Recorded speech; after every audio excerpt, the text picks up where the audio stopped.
Can you read that from here? Mic check 1 2. What up, Rajas? Now I can. Let me see. Yeah, I'm gonna struggle with it. We're gonna have to lean forward a little bit. Check one, check one, check one, check one, check one. Can we bring it closer? Can we bring the computer closer? Yeah. Mm-hmm. Or is that gonna mess with stuff? It's a good question.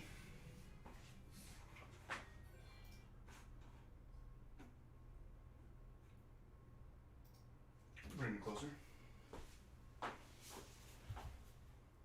Blue Fire. Goose Bravo, what's up, man? What's up, Rosmus? All right, it says it sounds good. Bring it closer, like. Can we squeeze it through here? Yeah, I think we're okay. Is that helping any?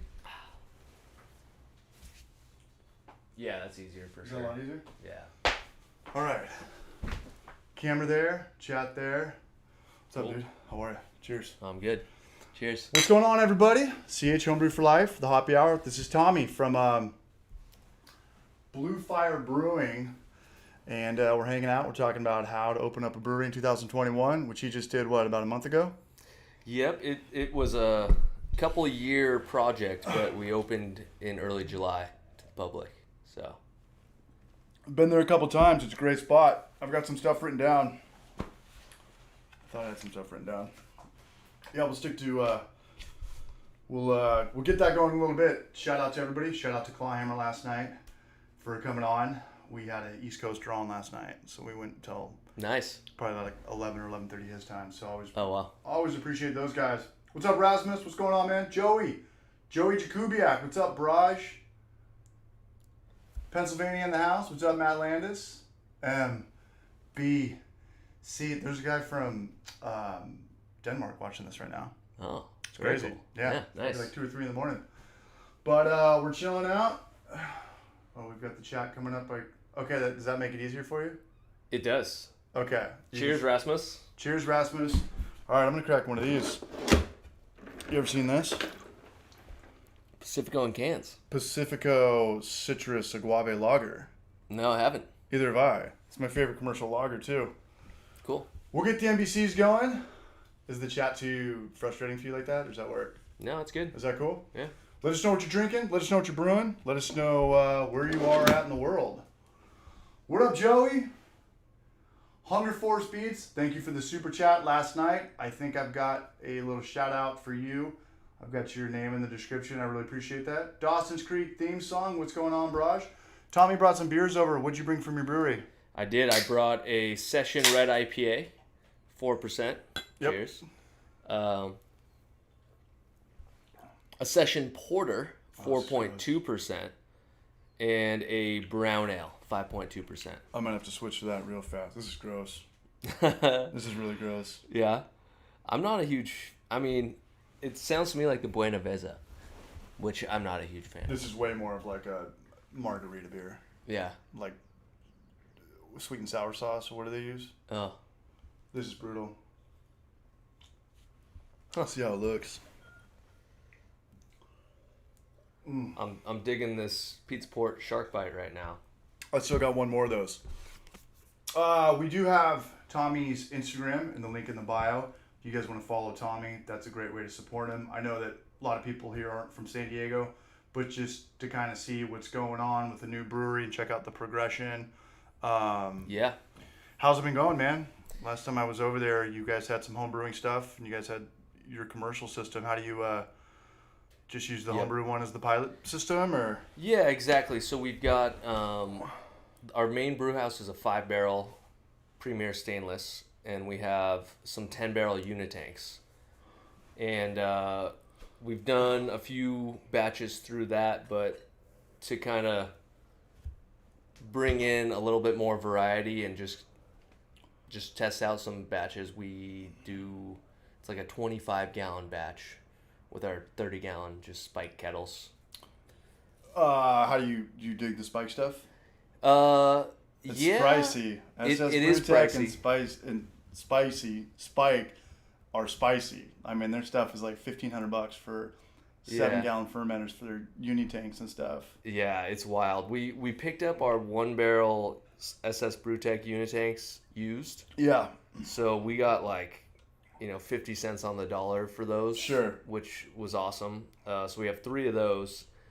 And right now we've been doing 25-gallon batches in our bargain cave 30-gallon spike kettles. I like it. We just have a Blickman Hellfire burner. What's that? It's just like a propane burner, but you can kind of dial in the amount of BTUs. So, what we were talking about with your brother. So, let's go back. It's you and your whole family that started this brewery, correct? Correct. You've got 3 brothers and a sister, 2 brothers and a sister. Right. Okay. Yep. And you and the brother are the most involved. Correct. Yeah. My little sister's still going to school, and my oldest brother is a teacher, and so it's my older brother Charlie and I, and then our dad, and yeah, we kind of formulated the idea for the brewery. Because you've been involved in the beer scene. I met you back at Booze Brothers a while ago. Yeah. We're going to go like that. How's that? What's up, Tom Mellon? Goose Frobs? That didn't work for shit. Yeah. So, yeah, just, it's a family deal. Just making fresh beer for the local neighborhood. Making fresh beer for the local neighborhood. What were you doing before you owned the brewery? Did a few different things. I had an internship a while back, right after college, with Union Bank. Wasn't super stoked on in the corporate world on that. Yeah. Yeah. My buddy hit me up to saying that he quit his job and did a little Pacific Northwest travel trip. So I tagged along with him, and yeah, my dad ran his own business for a while, so I kind of had that luxury of being able to help out with whatever. Yeah, and work for him and at least make a little bit of money. Right on, right on. Well, it's kind of crazy. There's a lot of breweries in 2021. I would imagine you probably figured out what, or maybe you didn't, but if I were to open up a brewery, I would take a lot of note of the beach greases and the places that went under, and kind of figure out what happened to them. Obviously you've got to play in a lot of factors of the do's and don'ts, and trying to, not only that, but there was a brewery that, if anybody ever learns anything from Homebrew for Life, it's not start an electric brew house system that's huge. Beach grease. We can talk about them if they go out of business. Yeah. If they're in business, we can't talk about them. Yeah, there is a brewery, and I haven't been yet, so I can't comment directly. But in Idlewild, that I want to go to. Is it electric? It's a 5-barrel electric. It's not a steam powered electric. That's the expensive one. That's what Beach Grease. Beach Grease took over. So I think that it's just direct elements, very homebrewy. But yeah, and there was a brewery. It was called Spec Ops, and they had the steam-powered electric system, and it cost an insane amount of money to run. Yep. It was $10,000 or something, right, per batch? Yeah, that's my understanding. Just something stupid. Prohibitively expensive. Right. And nobody knows how that went under the radar when they were opening up a business plan. Nobody did the math on that. That's insanely dumb. I don't get it. So they went out of business, and another brewery came in and tried to do the same exact thing, and lo and behold, they went out of business. So if there's anything you guys have ever learned from our channel, whether it's me or Maury or us just drunk or bullshitting, don't open a brewery with an electric system. Yeah, I think steam in general is if you're running it all the time 24/7, it makes a lot of sense. But if you're just a craft brewery, supplying your tasting room and maybe a few accounts, you're not going to be brewing 5 brews a day. No. And at that point, the steam is much less efficient, as far as I know. And they had a really good system. It was the same system for both breweries, right? Mm-hmm. It was gorgeous. It was good to look at, but it was so expensive they couldn't even use it. So they would contract brew, I think, with Mission Brewing. Yeah, that sounds right. They do a lot. So Yeah, they opened. They probably brewed a couple times and was like, we fucked up. We fucked up really good. We either go out of business or we got a contract. And they did the contract as much as they could. Mm-hmm. First place went out, and then the second place moved in, and then COVID hits, and it's just like, we're done. You know, like, enough's enough. Yeah. What was the deal with, how difficult was it opening up just with COVID? And was there a lot of hurry up and wait? For sure. And we're still kind of experiencing some symptoms of just the supply chain kind of catching up. You getting recipes or getting cans or? Just getting like general equipment. Like we ordered in a window that did come in, but that kept getting back ordered. And could have been anybody. It didn't have to be necessarily brewery related. I mean, it's just exactly. It's just everybody. Yeah, right now. just like what everybody's facing, and yeah, in anything. What up, Joe Wadling? What's up, man? What's up, Kurt Pig? For those who are tuning in, this is Tommy from Blue Fire Brewing. Check out his Instagram. There's a link in the description, and follow him because he's a good dude. He came on about a year ago when we first started this, and you were kind of hush hush talking about it. I don't know if you didn't want to not trying to put information the cart before the horse. I wanted to get it done, or just jinx yourself if it falls through. Right. Anytime anyone sees you, they're like, "What's up with the brewery?" You're like, "Dude, shut up. Nobody ever asked me." Exactly. The ship sailed. But we did this pretty close to a year ago, and now they're open, and that's on the Homebrew for Life channel. We talked a lot about smoked beers that night, and you going to Europe and trying beers from pretty much Germany, right? Yep. Germany. That was good. Go watch that video. No. The video's like 3 hours. Yeah. These turn into videos, yeah. What's going on, everybody? What's up, Matt Landis? We are, should we crack one of yours? Yeah. I mean, these, you want to try one of these Pacifico I'll try it. citrus agave lager thing? It is like margarita beer. It is like, what's margarita? It's just sweet sauce? What's the mix? It's pretty much just sugar, lime. Yeah, I think This is what it tastes like. lime, agave syrup, agave-based Yeah, spirits. melted Slurpee. Propane for life. 3 Dogs Brewing. What's up, brunch? Tommy Blue Fire. Tommy from Blue Fire. Tom lives in LA. Tom, you got to check it out next time you're down here. No plans for electric. The biggest electric system you want to do is 240 on your grandfathers. Yeah. I don't know. I think brewers. it was Rasmus said propane for life. We do have a propane tank. So You guys kind of have a problem in that regard, right? You can't get natural gas. Correct. Our building did not have natural gas, and so we had to David Holt, what's up, man? just kind of pivot, put in a 500-pound or 500-gallon propane tank. So it's pretty much like what you see from like the old Vista ranch homes. They've got the giant tank out there. Yep. So you have to fill that up once a month. Yep. Ours is more like squat versus long, but yeah. And you've done the math. If you were to dig up the street and get to the natural gas line from the city, it would be way more expensive than just pay for someone to come and refill your propane. For the record, for those who don't know, propane is way more expensive than natural gas. Natural gas is like nothing. It's dirt cheap.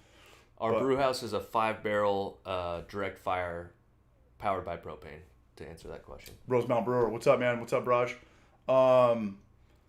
So that's kind of a thing you got to deal with. I mean, that's kind of a situation. No natural gas, but you do. So how often you get that thing filled up? So far, we haven't had to. I mean, They last a long time, huh?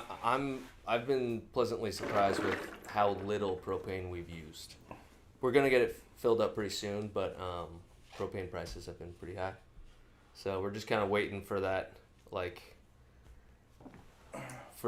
surge to go down. Hopefully that happens. What up, Jorge Castro? This is Trevu. What's up, man? He's opening up a brewery with you, so I'm sure he's probably got a lot of questions. Cool. How long did ABC and TTB take? Yeah. Shout out to Jorge Castro. He's out there in Puerto Rico. Shout out to anybody on the East Coast that's in a different time zone right now. We appreciate this, and thank you, especially the European in the chat, Rasmus. TTB and ABC. How long did it take for you guys? The TTB was And what is TTB? the Tobacco and Trade Bureau, or Tax and Tobacco. It's the government arm that regulates the. Federal. It's the federal that regulates breweries. So we have a Type 23 small beer manufacturer. And the TTB, really, they mainly wanted to know where is the brewing done, where is the beer being served, where are you transferring it, and where are we collecting that tax. So as long as you can tell them pre-taxed and then post-tax beer, that's really all they want to know.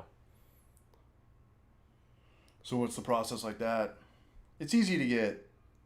It's not like, I'm confused because I know that getting a liquor license is a nightmare. Right. So I mean, there's In still some hurdles. California. There's still some hurdles. We expected it to be more of a headache than it was, but you need to answer questions and read the government jargon. So from my understanding, here's how it works. You get a lease. This is a California thing too. Mm-hmm. And you need to put up on your building that you are serving alcohol so all of your neighbors can see it. Yep. That's through the ABC. That's through ABC. Yep. And you have to put that up for what, a month? Yep, 30 days. And if anybody complains, you lose your permit? The process gets extended. So if somebody complains, then they have a review board look at it and then determine if the complaint is justified or... What are the factors? Is there too many liquor stores around? Is there dive bars? Is there rowdiness? Is there brand new, maybe upscale retirement community that's like, just no way? Like, we're just... Probably all of those, yeah. All of those? Yeah. Okay. Luckily, we didn't come across anything like that, so... Somebody's asking, where is your... where are you guys at? Where are you located? How does someone show up to your place? If you are familiar with North County, San Diego, we are right off of the Hop Highway, which is Highway 78. Everybody's out there.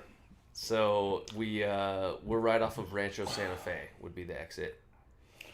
Yeah, pretty much. And the good thing about your brewery is I went without a phone for a month, and I'm back to flip phone. And I was like, I can find this place. Yeah. And I didn't know you guys had that giant sign. I should have put your website in the description too. But it's a huge building with a huge sign, and I found it without a smartphone. I've pretty much never had a problem. You go back to flip phone or no phone, you're like, how did we ever live without this? I was like, we did it for millions of years up until about 10 years ago. Like, we did this for a very long time. Yeah. Get off of Rancho Santa Fe Road, turn left, get on Santa Fe. It's a giant building on your right that says Blue Fire Brewing. Yep. With a huge logo. Yep. It's actually just Brewery with our... It's the logo with Brewery. Yeah. This one right here. We got some coasters. I got to sit here. Yeah. Chat's going right there. This is by far my nicest hat. I haven't ran in this one yet. And this one's had some work done in it. But not on camera. Yeah, but... diehard homebrewer. I was like, dude, if I got into it when I was 19, like, I'd own my 3-barrel system in San Wataneo from nice. Yeah. Shawshank Redemption. Yeah. What's going on, everybody? Anyone here growing hops? I've never grown hops. It's kind of like one of those things where, like, I don't make sourdough bread. I'm just going to go down the store and buy it for $4. I'm not going to sit around for 8 hours like Donnie. Yeah. Tis the season, though. I've been seeing some pictures of hops. Yeah, and we brewed a Frank Zappa hop, Neo Mexicanus, because it's a desert hop, so obviously there's no vine, so they don't grow high. They grow on like a brush. Yeah. We made a killer Mexican lager with that. Nice. Enzo Hale, did you take investors? Is it worth it to have investors? We did not. So kind of back to one of your points earlier of like... Mine? Yeah, so I had a point. The two things that we were looking to not do, or anybody, the two things that we heard a lot are, don't start too small where you can't satisfy your demand. When you're just upgrading too fast, like, that was stupid. We went from a 3-barrel. Well, the opposite of that is like you go through all this process, you put a lot of money in your build out on a 1-barrel system. Right. That's starting small. That you might. I'm not saying that you shouldn't do that because we're going the like start small and then like go up approach, but the flip side of that is starting too big, and that's the spec hops Or Indian Joe's. I mean, we could talk Yeah. about them. That was a nightmare. There was a place called Indian Joe's. I think he was an actual Native American too. I think I met him a couple times. Yep. And he He was a good brewer. the guy who always used to wear the button up, like the gas station T-shirt. Yeah. Big guy. Yeah, Looked Max. like a chief. Yeah, he's the man. He was the man. Yeah. But they started way too small, and then they shut down for a couple of years and opened up pretty much best location you could have off the 78. I mean, you're looking at it driving on the freeway. Totally. A lot of breweries didn't have that. Yep. And then they went in with just like $1 million build out. I think they had like an elevator, and they had an upstairs and a downstairs. And it was like, dude, Yeah. you guys took too much time off. Like, you lost your clientele. Yep. All of your regulars figured out to go to the other spots, and you came back and you were just way too big.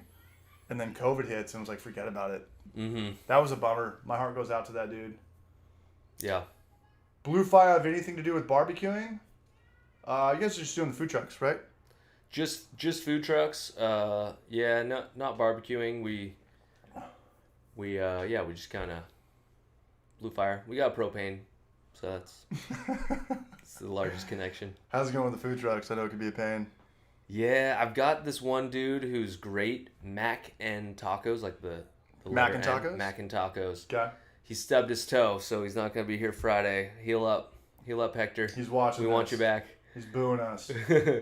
So we typically will have a food truck Tuesdays and Fridays. We do trivia on Tuesdays, and then Fridays just people getting off work. They want a simple, easy thing.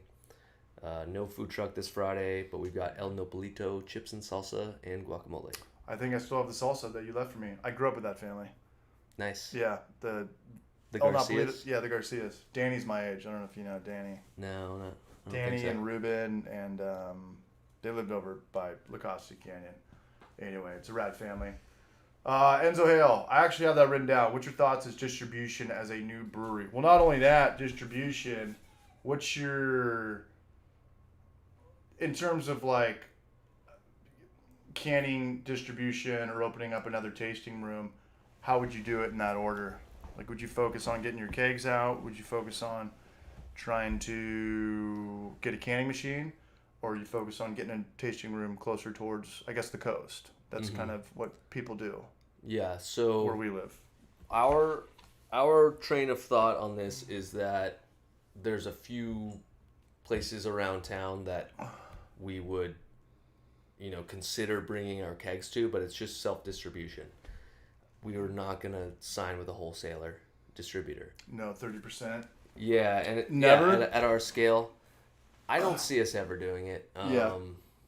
I mean, who knows, but so the self-distribution, if we're doing that, we're controlling more of that margin, but we are also putting on more work, and at a certain point, It's a weird break-even kind of period. yeah, so I would view distributing kegs as marketing and not so much a means to make a whole lot of money. What about getting a canning machine and selling your cans out of your tasting room?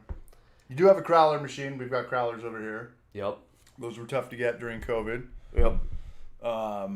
What's the timeline on that? That is Can we crack one of those? yeah, for sure. What do you want to crack? Whatever you want. Yeah, we got the porter, we got Are we drinking them all? Do you plan on taking brown anything ale. home? No, I mean, All right. anything that we don't finish, you can have. My man. Yeah. We'll crack the brown. Canning machine. ETA. Yeah. For us and our space, I don't see it happening anytime soon. I'd really want to dedicate a nice flow to it that can be, stable and not something that we have to move around. But we do have a crowler machine that we have just fill up straight from our taps. This is what crowlers are all about too. I mean, it's kind of a commitment when you're by yourself, but you got a buddy or two. I mean, you can just put them in an 8-ounce glass, and That's right. it's like, Get by with a little help from your friends. yeah. That was my problem with the growler days. So it went growlers, which were 64-ounce glass jugs, which are half gallons. And Yeah. I'd pick them up from breweries from like Iron Fist and be like some 10% double IPA. Mm-hmm. and I would try it and I'd crack it and I'd be like, well, I don't want the oxygen to get in there, so I'm just gonna drink this whole thing, Tuesday night, 10% beer. You're looking out for the beer. I was looking out for the beer. Yeah. Like back in the you remember Stumblefoot Brewery? Oh yeah. Stumblefoot? Yeah. The Stumblefoot days? For sure. Stumblefoot and Iron Fist? Both rest in peace, Stumblefoot and Iron Fist. Yeah. For sure. They were some OGs of the North County scene. I lived in Lake San Marcos, so I could not walk, but I could ride a bike over there. But this is good, dude. Thank you. 5.2%. Simpsons UK malt. It's Willamette and Centennial from the Pacific Northwest. I just did a brown ale you saw walking in that fermenter out there. Oh, nice. Yeah, bacon maple brown ale. Nice. Yeah. It's a underrated style. It is. And the good thing about brown ales is that, what is this, 5.2? That's what I want them at. 5-6 years ago, a lot of brown ales were like 6 or 7%. I was like, dude, English bitters, English milds, brown ales, Yeah. traditionally they're like 4% beers. Yeah. They're sessionable. Yep. So we did, this one's with the Cal Ale yeast, but we did 001? a split, split batch with Voss Kvik, which I think you might have had the other night. I did. Yeah, I've been there. I'm trying not to drink on the weekends because I drink so much for Wednesday and Thursday, but I probably will. But if I do drink tomorrow, I'm going to show up to your brewery. Right on. Yeah. I'll be there. Zach Pearson, what's up, you brunch? It's Rec. What's up, man? It's Rec. We've got a Discord, too. It's Rec and Zach Pearson are always helping out. You know what Discord is? No. It's pretty much like a better version of Reddit. Okay. Reddit is like, it's forums and communities, but it's also kind of like the Satan of the internet. It's pretty much like FML, go kill yourself type people. Gotcha. The Discord's like that with way more love. That's nice. Yeah. You're not going to be like, choose somebody out or write some anonymous fake account, shit like that. But so we would do a Discord. Some of the brew tubers have them. It's Rec. He's always in there. Zach Pearson's in there. And if you have a question, like the only rule is kind of like there's no egos. I can't stand snobby brewers or snobby sommeliers or what's the other one? What's the wine one? Cicerone. Cicerone and sommeliers. Yeah. So if you have a question, just throw it up in the Discord, and like sooner or later, someone will get you a pretty good answer on it. That's cool. Yeah, it's Rec. We were just talking right now. So I brewed 2 days ago. The Y yeast. First time I used Y yeast was the Smack Pack, which is so weird. I don't know what that does. Why don't they... I've never actually used it. Do you want to feel it? I've got a couple bags. I would love to feel your your yeast. Touch my pack. Smack it later. But I never trust the back of yeast anymore. When it says like optimum pressure 65 to 69, I had it at 65 overnight. Nothing. Mm-hmm. Brought it down temperature. Fahrenheit. Brought it down to 65. Nothing. Put it out in 80-degree weather right now, and we could feel it. It's still like floating around high 60s, low 70s. Yeah. Airlock starts going apeshit. Yep. It just wants your attention. It wants your attention, and that's what I do with every beer that I do. I'll sit there, and it's going to take a few hours because 5 gallons is such a big quantity. But after a couple hours, put it at 70. Look at the airlock. Put it at 65. Put it at 75. Mm-hmm. And where the airlock's going the most craziest, keep it there. Mm-hmm. That's what I do. This whole I don't know, man. I know nothing about brewing anymore. Everything that I used to read from books, you got to, ferment for 2 weeks and do all this stuff. It's like, no, I just go off, pull from the spigot. If you hit your gravity, we're force kegging. We're rocking and rolling. Yeah. You're a shaman. I think like White Labs and Y Yeast, I think there's so much just copy paste that they do. They haven't really experimented with it. Mm-hmm. And it is like, if you're like, damn, this yeast actually kicked ass at 75 degrees, people are going to think that might have off flavors or something that's pretty high. That's kind of like why a lot of homebrewers first couple batches end up just too malty because the yeast dies out, doesn't need all the sugar. But I've brewed a lot of white labs, pretty much white labs, at like 75 degrees. Yeah. Yeah. And It's delicious. it's clean. Yeah. Yeah. I don't know. Well, off flavors are just flavors. Right. You know? How do you get rid of off flavors? Keep drinking until they go away. Yeah. Who's in here right now? Hunger Force, what's up? Yeast in the Barrage. The Irish Red, right on. Are you reading it from the left or the right? What's up, Kurt Pitt? I'm not sure. Which one should I be reading from? There's a little bit of a delay. Yeah. So the one on the right's coming in faster. You want to make it a little bit smaller? So people can actually... Here. Let's put it over on me. Whoa, whoa, whoa, whoa. I saw someone mention Lutra. Yep. Was that a do not use Lutra in a Marzen? I love Lutra. I haven't tried it yet, but I'm curious. How's that work? Kurt Pick, Tom Mellon. Happy Thursday to everybody, man. Cheers. What's up, Clayton Gerard? Blend your beer, get rid of flavors. You know, a lot of off flavors kind of just go away after time. Like sulfur's the big one. Sulfur's the weird one because it smells kind of like a fart. And that's the last thing you want to be thinking of when you're trying to show off your beer to somebody that probably doesn't drink homebrew. But sulfur goes away. I don't know. I don't even think I taste DMS. Do you taste DMS? Yes. You do? I do. A lot of people don't. A lot of people don't. Yeah, there's different thresholds.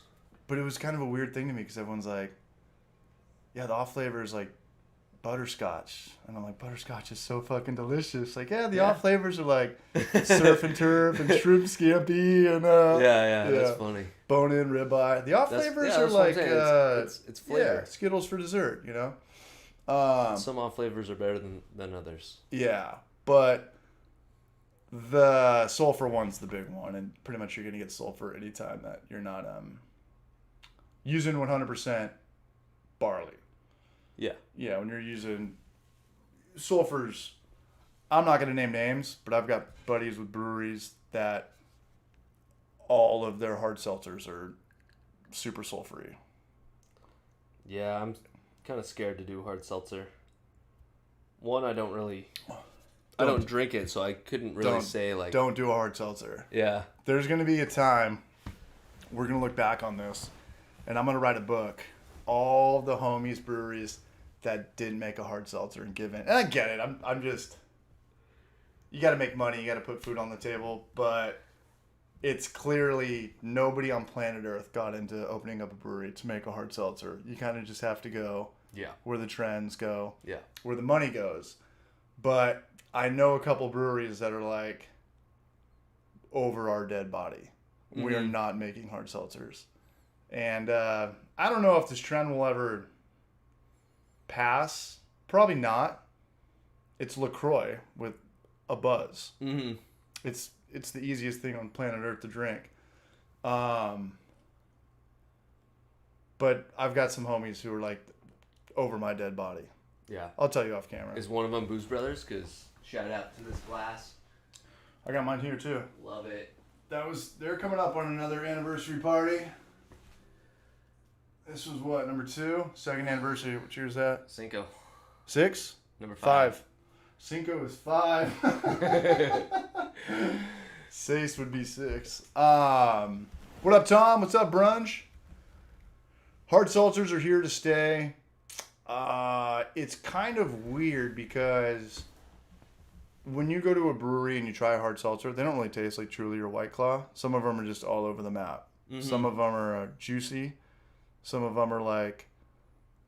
I'll take your word for it. You don't drink them at all? No. I've tried them. Like, I tried the Ashland one. Pretty sure I've tried one. White Claw or Truly? Yeah, one of them. You can't do it? I just don't see the appeal. It's like, if you want just alcohol, just drink some tequila or... Vodka, soda? Yeah. That's cool, man. You just don't drink them. I mean, I drink them. if I'm having somebody over and that's what she drinks, That I'm said, gonna buy and drink it. I'm not gonna be like, oh, you drink seltzer only, like you're not cool. And No, I hear you. I'm not against us making one in order to make our tasting room that much more welcoming to Universal. Yeah, exactly. I think it's super rad if you don't make one. And I'm not knocking anybody who does make them. I'm just saying that I don't know. I don't know if it's like an integrity thing, but like what I'm trying to say is everybody's dream of opening up a brewery had nothing to do with making hard seltzer.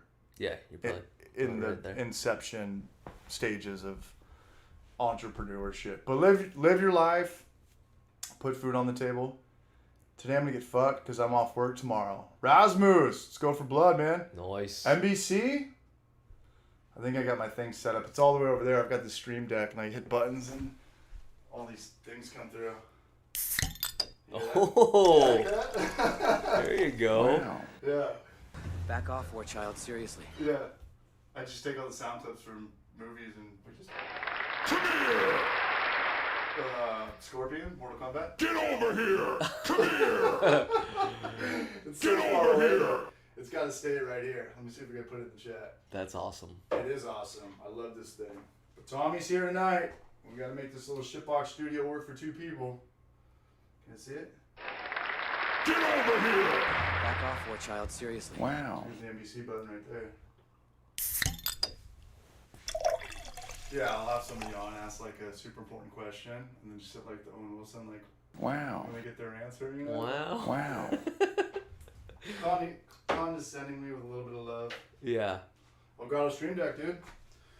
All right.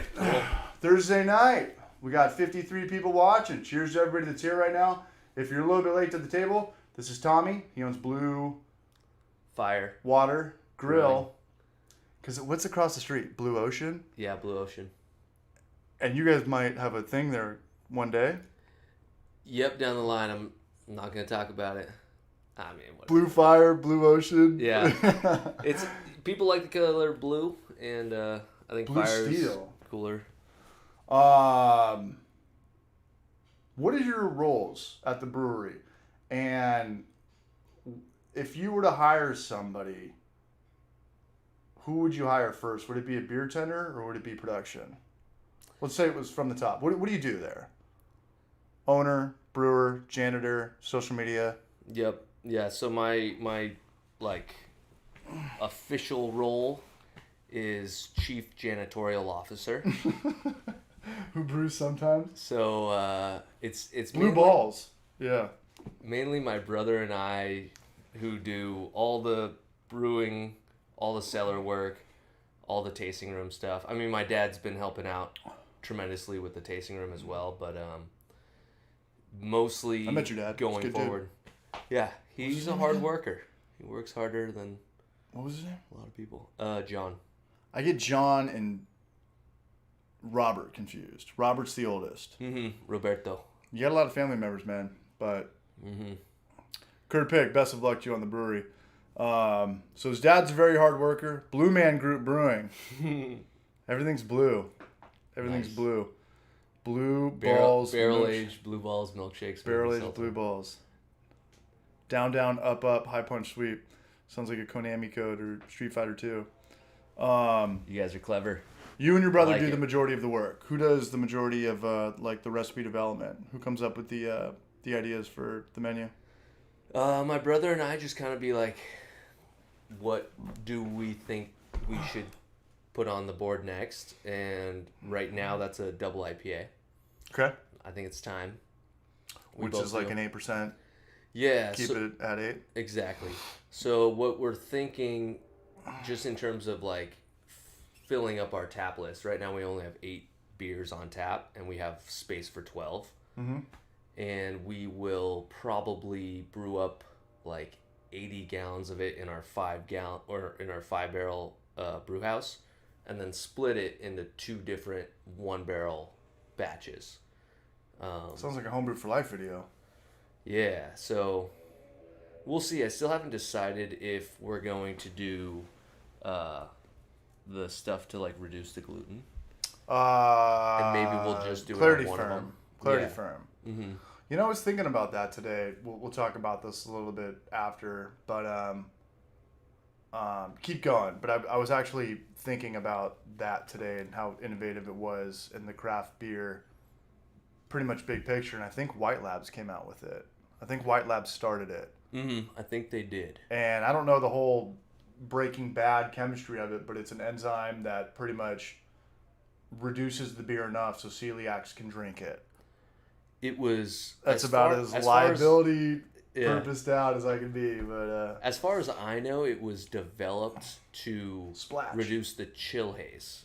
So sometimes when you're chilling down a beer from the fermentation into the like packaging and carbonation stage, you're dropping that temperature quite a bit. And if you do it, I think just like drastically, like super quick, then it can create a chill haze. Mm-hmm.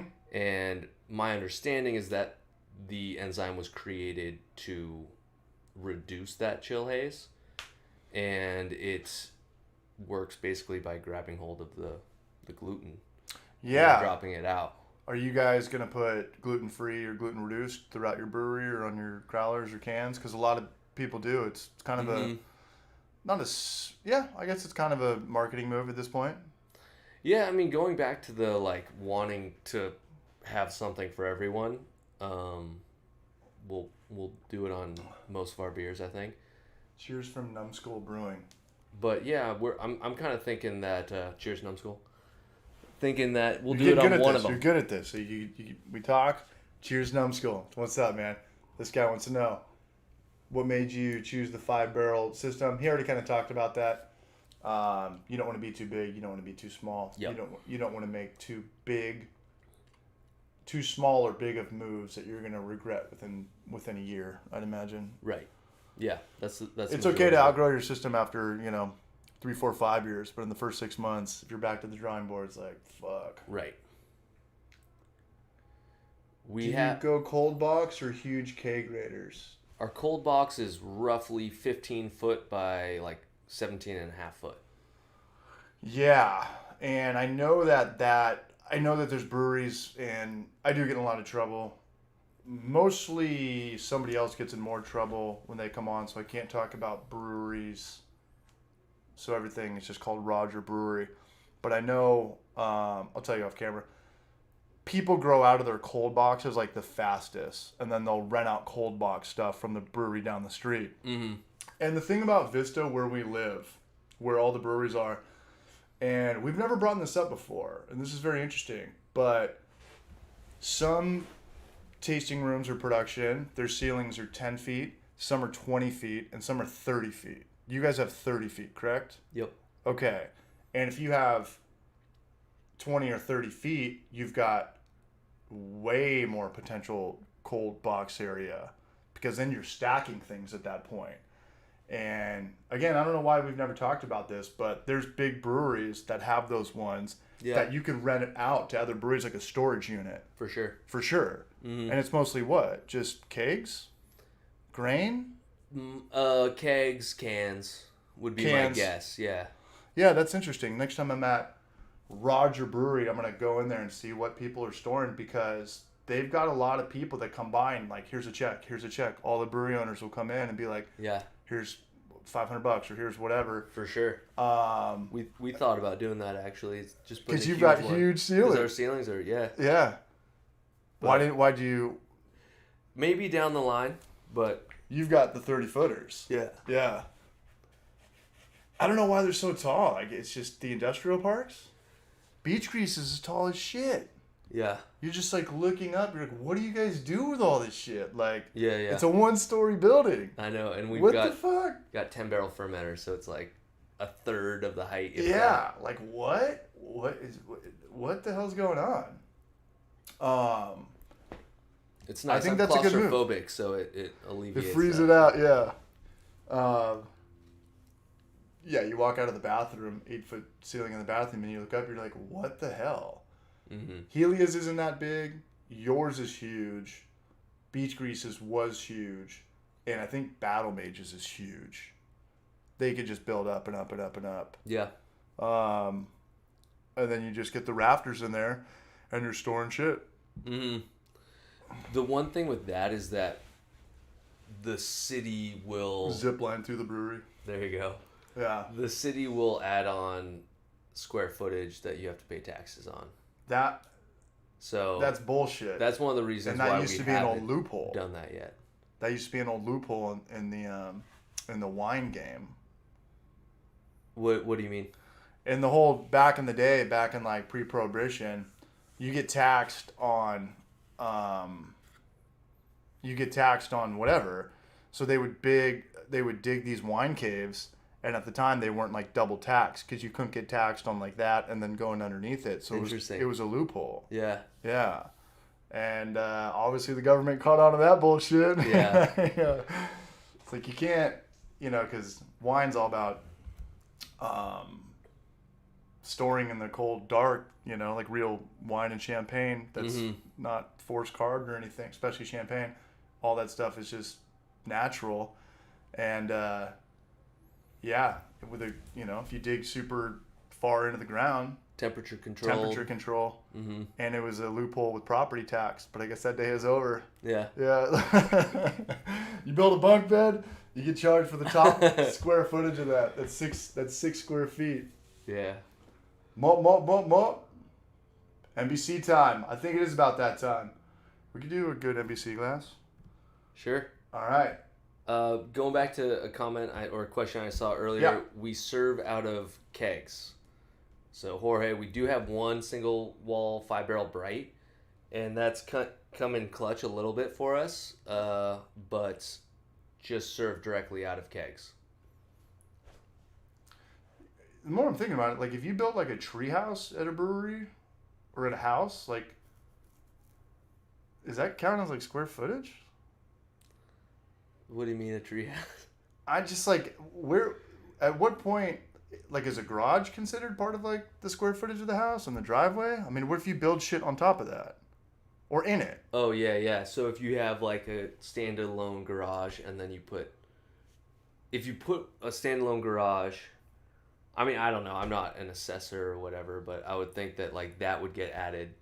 And then if you start using the top of that as a deck, like at what point would that get added? Sure. I guess I got to draw a line somewhere, but it's like, hey, if I buy this 1,000 square foot lot, I only want to pay for 1,000 square foot lot for the rest of my life. Like if I want to build tree forts and all this Ready Player One stack shit, and you start building me more, like, I don't know. I guess I see it from both sides. Yeah.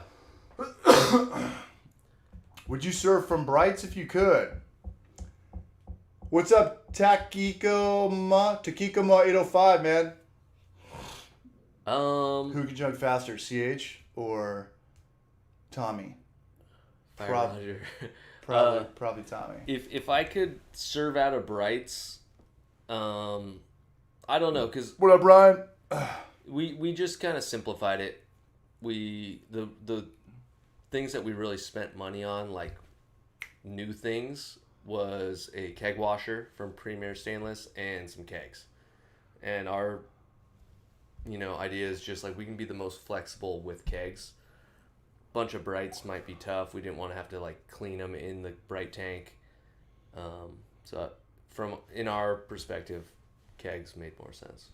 What's the word on Blue Fire doing specialty releases versus year-round releases versus small batch? Small batch to test and then scale up. Actually, he gave me an idea for a question for you, but you want to hit on that? Special releases. Yeah, I mean, we've got ideas for beers that we want to do, like styles, and we're gonna make those. But when people come into our tasting room and they say, "Oh, how come you haven't made a English bitter yet, or a Hefeweizen yet, or something like that?" Like if we get that enough, we want to make what people want to drink. So, that being said, in terms of like flagship beers, we're small and flexible enough where I don't think that we need to unless our drinkers want it. Word. For the people that do not know the terminology, what is a bright? A bright tank is a tank that you hold beer that has undergone the fermentation process typically it is used to carbonate It's where you keg from, yeah. and then keg from. But if it's a serving tank, you can serve directly from it, and it's basically a big keg. Right. I mean, that would be the difference. Bright tanks are not. A uni tank is an all-in-one serving tank, but a bright tank, it would go from the fermenter to the bright, get CO2, and you're kegging from there. And those are generally bigger batches. You're not going to be. Do people serve from bright? Serve just from bright tanks? Yeah, so like Pizza Port, just down the road here, I'm getting trolled. Carlsbad Village, they have a bunch of brights in their cold, walk-in cooler, and they serve from those brights. And then once it gets down to a certain level, they'll keg off of it, and then they clean it, and then fill it up again. Does every brewery have a bright tank?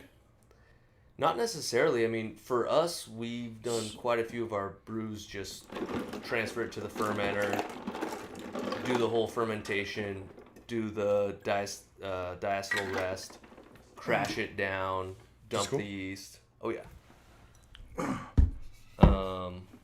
Finish this one off. And then carbonate it in the tank because our fermenters are unitanks that can handle carbonation. Yeah, that's kind of like what would be on a homebrew scale. What would be the bright tank? Pretty much your CO2 tank. I mean, it's not like If you're transferring from fermenter to the keg and then you're carbonating in the keg, that's a bright tank. It's a bright serving tank. Yeah. And what's your serving tank? A couple barrels? One barrel? So we have a single wall bright that can be used as a serving tank. We do not use it as a serving tank. We've just used it to carbonate beers. Patrick D. So we just use kegs, half barrel kegs, six still kegs. What we're talking about serving tanks is sometimes you'll go into a brewery's walk-in or anywhere's walk-in, and more often than not, they're connected to half barrels, which are, I think, 15.5 gallons. Yep. But sometimes you see a giant serving tank that could hold anywhere up to what? Probably about 3 barrels? I mean, it can go up to 10, 20 barrel. We used to have one at sure. Booze Brothers, and we put it on wheels, and we're just moving this thing all around. It's a giant tank of beer. Mm-hmm. And it's going to last 2 months. It's not going to kick like everything else, like every Friday or something. And clearly, like, you'd probably put your most popular beer on that, by far, whatever's selling the best, you'd put it in your serving tank. And it's pretty cool because you fill it up, and I would imagine you clean it manually. You just go in there or CIP it, clean in place. But cleaning kegs is a bitch. Yeah. We splurged on a Premier Stainless semi-auto. So we've got a pretty sweet keg washer. It's a 2 or a 3? 2 head. 2 head. But it's something you cannot hack, and it takes time. I mean, you're just throwing 2 kegs up, hitting a couple buttons, but I used to watch everybody do it, and they're just sitting there on their phones. Like, it takes a long time. Yeah. Yeah, for sure. Try to, like, mop the floor or something in between it. Yeah, don't just stare at Instagram. Like, one guy used to always have to call out. Clean the outside of the kegs. Do you have a small system from Prototype Beer? That's kind of my question, what I was going to ask you, or just break in the homebrew kit. Do you think that every brewery has a pilot system, whether it's a 1 barrel or like a Grainfather or something? Or do you think that a lot of people are just like, we know enough about brewing, or we have enough recipes as is? Like, if we're brewing, we're selling. Like, we're doing a batch. Anchor Steam has a 7-barrel pilot system. So it's what do you do with all that relative. beer? Does every employee get to get drunk and then fill out the survey whether we keep it or not? Well, it goes into a tasting room. I want to work for that. Which, if you're up in the Potrero Hill neighborhood of San Francisco, it's a cool spot. It's good beer, man. Hey, thanks. Is that the red? Yeah. Did you put some cherry smoked malt in it? Is there some smoked malt in it? No, but it's a little roasty, right? Yeah. I'm going to give a shout out to my very talented girlfriend because... Shout out to the girlfriend. Malt. She's a great graphic designer. Just nice little touches in there. Did she do all that? Quaff this court. Did she Stoke do? the fire. Did she do all your branding? She did it all. Nice. Yeah. Cool. So shout out to Jess. But She gets 2% ownership. yeah. So we used Carafa Special 3, and Okay. I think that we made it too dark. I mean, that's supposed to be a little bit lighter. Carafa 3 is my Cinnamar. I brewed a couple days ago and I hit it. I play around with Beer Smith a little bit, but I did I don't know 8 pounds Maris Otter, always for the malty stuff, and then I put in 4 ounces of chocolate malt, which wasn't enough, and I pour the beer out and I'm vorlaughing, and it looks like a pale ale. I'm like, damn, I gauged this one wrong. And Carafa 3, which the extract of that is Cinnamar, which is, you put like 1 shot into a 5-gallon batch, and it's black. Mm-hmm. And it's Carafa 3. It's either Carafa 3 or Midnight. Midnight Wheat. Which one or the other, where the lava bonds are like 500, Yeah. And I didn't have it, so I had to go back in and rip open another. I get the little Northern Brewer bags by the pound. Mm-hmm. Rip one open, and I threw another pound of chocolate malt in there, and it's pretty much this color. And I was like, yeah, we're just recipe. Like, we're just. Every one of my beers at this point is pretty much a game time decision. For sure. Like, I'll try to write something out or think about it, and I'm like, yeah, everything's out the window. Like, 1048, no, we're going like 1070 on this one, Like, we're just... Yeah. Yeah. That's cool. Yeah, and as long as it tastes good and I know what I'm doing, I don't care. Sometimes I had a 60-minute mash written down, and after 30 minutes, I was like, yeah, we're done. I was like, I'm just over it. So Yeah. we're going to have a little bit more beer and a little bit lower alcohol by volume, but my gravity for that batch ended up being 1050. So for a brown, that's still kind of on the higher side. For sure. But I don't know. I'm just a weird brewer. I'm just like, let's maybe think of an idea, but I'm going to change about 3 or 4 things as I'm brewing. And we'll see. Does it make beer? What? Does it make beer? It makes delicious beer. Because There I you know it's like, if you've been doing stand-up comedy for 10 years, you can just go up and just make fun of the crowd. You know what to do. Like, you're not going to freak out. You're not going to blow it. You're not going to hurt yourself. Like, Right. You just know how to correct yourself and overcompensate, But when you're first starting out in brewing, you're like, damn, I hit my gravity. Like, fuck, like this. Yeah. There's just so many things that you're like your own worst enemy at. But, I don't know. I'm looking forward to this batch of beer. It's pretty affordable for the most part. It's like 1 ounce Northern Brewer hops for 30 minutes, I guess. Mm-hmm. Maple bacon beer. I'm still keeping Tom Mellon. We're losing it. I think we're going to do an NBC. Anyone ever had the Trogs Bros Perpetual? I have not. Maybe Tommy has. Nope. I might start a channel where we can go for NBC if CH don't do it. All right. Intro beer check. Called out. Cheers. 3, 2, 1. Say it. M. No. B. Just say it! C.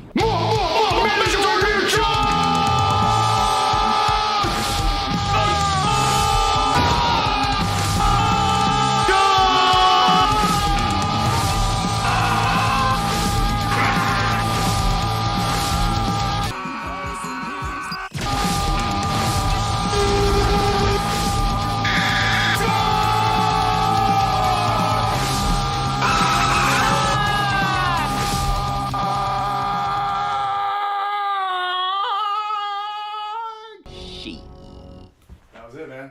Nice. Yeah. Well, I gotta chug my beer now. I know, it's always kind of weird because... All right, mandatory beer check. I'm doing it. Even though I just kind of drank half this. We've got small little 8-ounce glasses tonight, but we can still NBC with them. All right, couple more questions. How far in are we? 41 minutes. See, it's always, even with me, it's like kind of weird for the first 10 or 15 minutes, and then it just cruises. Yeah. And then you're like, what? Like last night, I think we were on for 3 hours. It was crazy. Esteban Flemings, what's up, you brunch? How are you, man? What's up, Rasmus? CH, my man. You're my man, Raz. Perpetual Darkness is their barley wine. I have never heard of that. I'm not really like a bottle seeker. Like outside of like, what were we talking about? What's the brewery we were talking about the other night from like Vermont? The Alchemist, Heady Topper. I know those, but other than that, like I don't know of too many beers. Like we're talking like the Society Pupils and stuff like that. Like I don't know the sought after American craft beers. Yeah. Do you? I'm People definitely have you ever not had, like Dragon I'm definitely Dick not Lizard? like I'm yeah like, no. following up on it, but I've had the Hey, we got a super chat. Jeffrey Marrow. sweet. Big shout out to Jeff Marrow. We got the SpongeBob going tonight, man. Thank you, Jeff. That $5 will go to a beer at Tommy's probably tomorrow. If I drink this weekend. I took last weekend off, and then Sunday I was like, I think I uploaded. There was a Homebrew for Life video. I was like, you know what? Yeah. It's part of your job, really. It's part of my job, You gotta be. But so Maury flaked on me last Sunday. We were supposed to do the maple bacon beer, and not only did he flake, but Maury's such a piece of shit that I love Maury, but he'll flake and then post like 20 stories of him getting fucked up and like that boy good, classic. Northern Pine, yeah, just that guy. And so we didn't brew, and I have it written down. I was like top 5 mistakes beginner brewers make. And I put that video out, and I was kind of, not like bummed out or whatever, but I was kind of like, damn, we had brew day set up. No one's hitting me up. No one's writing back to me. You're posting pictures on Snapchat or Instagram story. I'm not in a really good place to be on camera right now. And I put the video out, and it got more views than any other Homebrew for Life video. Just the simple things. Dude. Top 10 mistakes. Top 5 things to buy. Top 10 things for beginners. Perseverance right there. Yeah, and I put the video out, and me and Kyle from Clawhammer, they're a YouTube channel that's like one of my bigger inspirations. They're huge. They have like 100,000 subscribers. Nice. Which is insane for a homebrewing channel because we're like the smallest community out there. Mm-hmm. But if you're smaller, you can network better and you're a little bit closer. There's no beer channel that has like millions of subscribers, and there'll never be that. But we were talking about that last night, and hey, never say never. Never say never. You're gonna hit 1 million soon. I don't want 1 million. I would never want 1 million. I'd get cancel cultured. I want. This is it. Like 30, 40. Like you don't need any more than that. Yeah. There's what? 60 people watching here right now. Like we don't need thousands of people in here right now. For sure. Yeah. We just it's just a little. Yeah. Barley engineers. The more you know, the less you need. Sure. Yeah. But I used to think that way. I used to think like, hey, we need like a viral video. We need to get millions of views like all these other YouTubers. It's like, no, you don't. Like we really don't. I make my living off this channel. And like, if we were kind of talking about this last night. If anybody who's got 5 million channels or 5 million subscribers, we were pretty much talking about how it would be a nightmare to be a celebrity nowadays. Yeah. With social media and like damned if you do, damned if you don't. Mm. If you post something political, you take heat. If you don't post something, you're too quiet, you take heat. You know, like if you trying to promote a movie or something, people are like, well, what about this problem in the world and what's going on in Africa? Where you're like, dude, yeah, I'm just trying to like. Gosh, that's rough. Being a celebrity nowadays, it's a nightmare. Somebody like getting pissed. I get if you say something stupid. Right, if you go after like something. But if you don't say something, people are like, silence is murder. You're like, no, it's not. Murder is murder. Yeah. Like, silent. If the whole world was silent, we would have no problems. Yeah, that's rough. So if I ever get 100,000 subscribers, I'm deleting the channel, changing my name to Kaiser Soze, and opening up a brewery with Jorge Castro in Puerto Rico. Nice. But I'm saying is like, the homebrew, this is the perfect amount of shine. You know, the guy from last night was like, I can go somewhere and maybe once in a blue moon someone's going to call me out or recognize me. I love that because it only happens to me like 2 or 3 times a year. Mm-hmm. Someone's like, hey, Maureen CH, One Move for Life. We'll buy your dinner. We'll buy you around. Oh, that's right. But That's if you go to very like, cool. imagine going to like your Vaughn's off Tamarack Yeah. and there's like a million people that are taking pictures of you. It's Joe Rogan. It's Tom Cruise. Like, this sucks. Yeah. You can't even get like an ice cream from Rite Aid. No, this is the perfect amount of shine. It's a bummer. It's a huge bummer. Your kids are there. Your wife doesn't have makeup on. Everyone's filming in your face. Fuck, man. Yeah. Be careful what you wish for. All right, super chat. Clayton donated $10, man. SpongeBob's on a sick one tonight. Thank you, Clayton. Let's fill up some beers. We'll do an NBC here in a second. I think Trevor might be cruising over. So this is our session red IPA. Let's talk about the beer. It's a style that everybody's Clayton. like, oh, I've never heard of that. And it's mainly just something that I can drink Darren. 1 or 2 of. And it's got some hops in there, but it's only 4%. Clawhammer last night, Kyle, the owner of it, he's got a super successful YouTube channel, and he also has an electric home brewing system. And he's like, I'm 41 years old. When I go to restaurants or breweries, he's like, I just look at the 4% stuff, like what's got the lowest ABV, and like that's what I figured out from there. I was like, yeah, man, like the IPA days are kind of drinking a 6-pack of IPAs at my age. That's a hangover. Yeah. What about you? Do Do you get bad hangovers? I rarely drink enough to get a hangover, but like a couple Fridays ago, worked a long shift, expected to just come home and fall asleep, and it was someone's birthday, Sarah. Happy belated. Shout out to Sarah. Who's And- Sarah? It's my brother's girlfriend. Okay. Went to Carlsbad High, and a bunch of my old, buddies from Carlsbad High came over to the house, and I was like, all right, guess I'm drinking. Guess we're doing shots. Yeah. I didn't do any shots, but like I drank some beers, and shoot, man. Yeah, I don't drink like that. I drink steady. It's just like constantly 2 or 3 beers a day, but never more than like 5. That's like my dad. All right.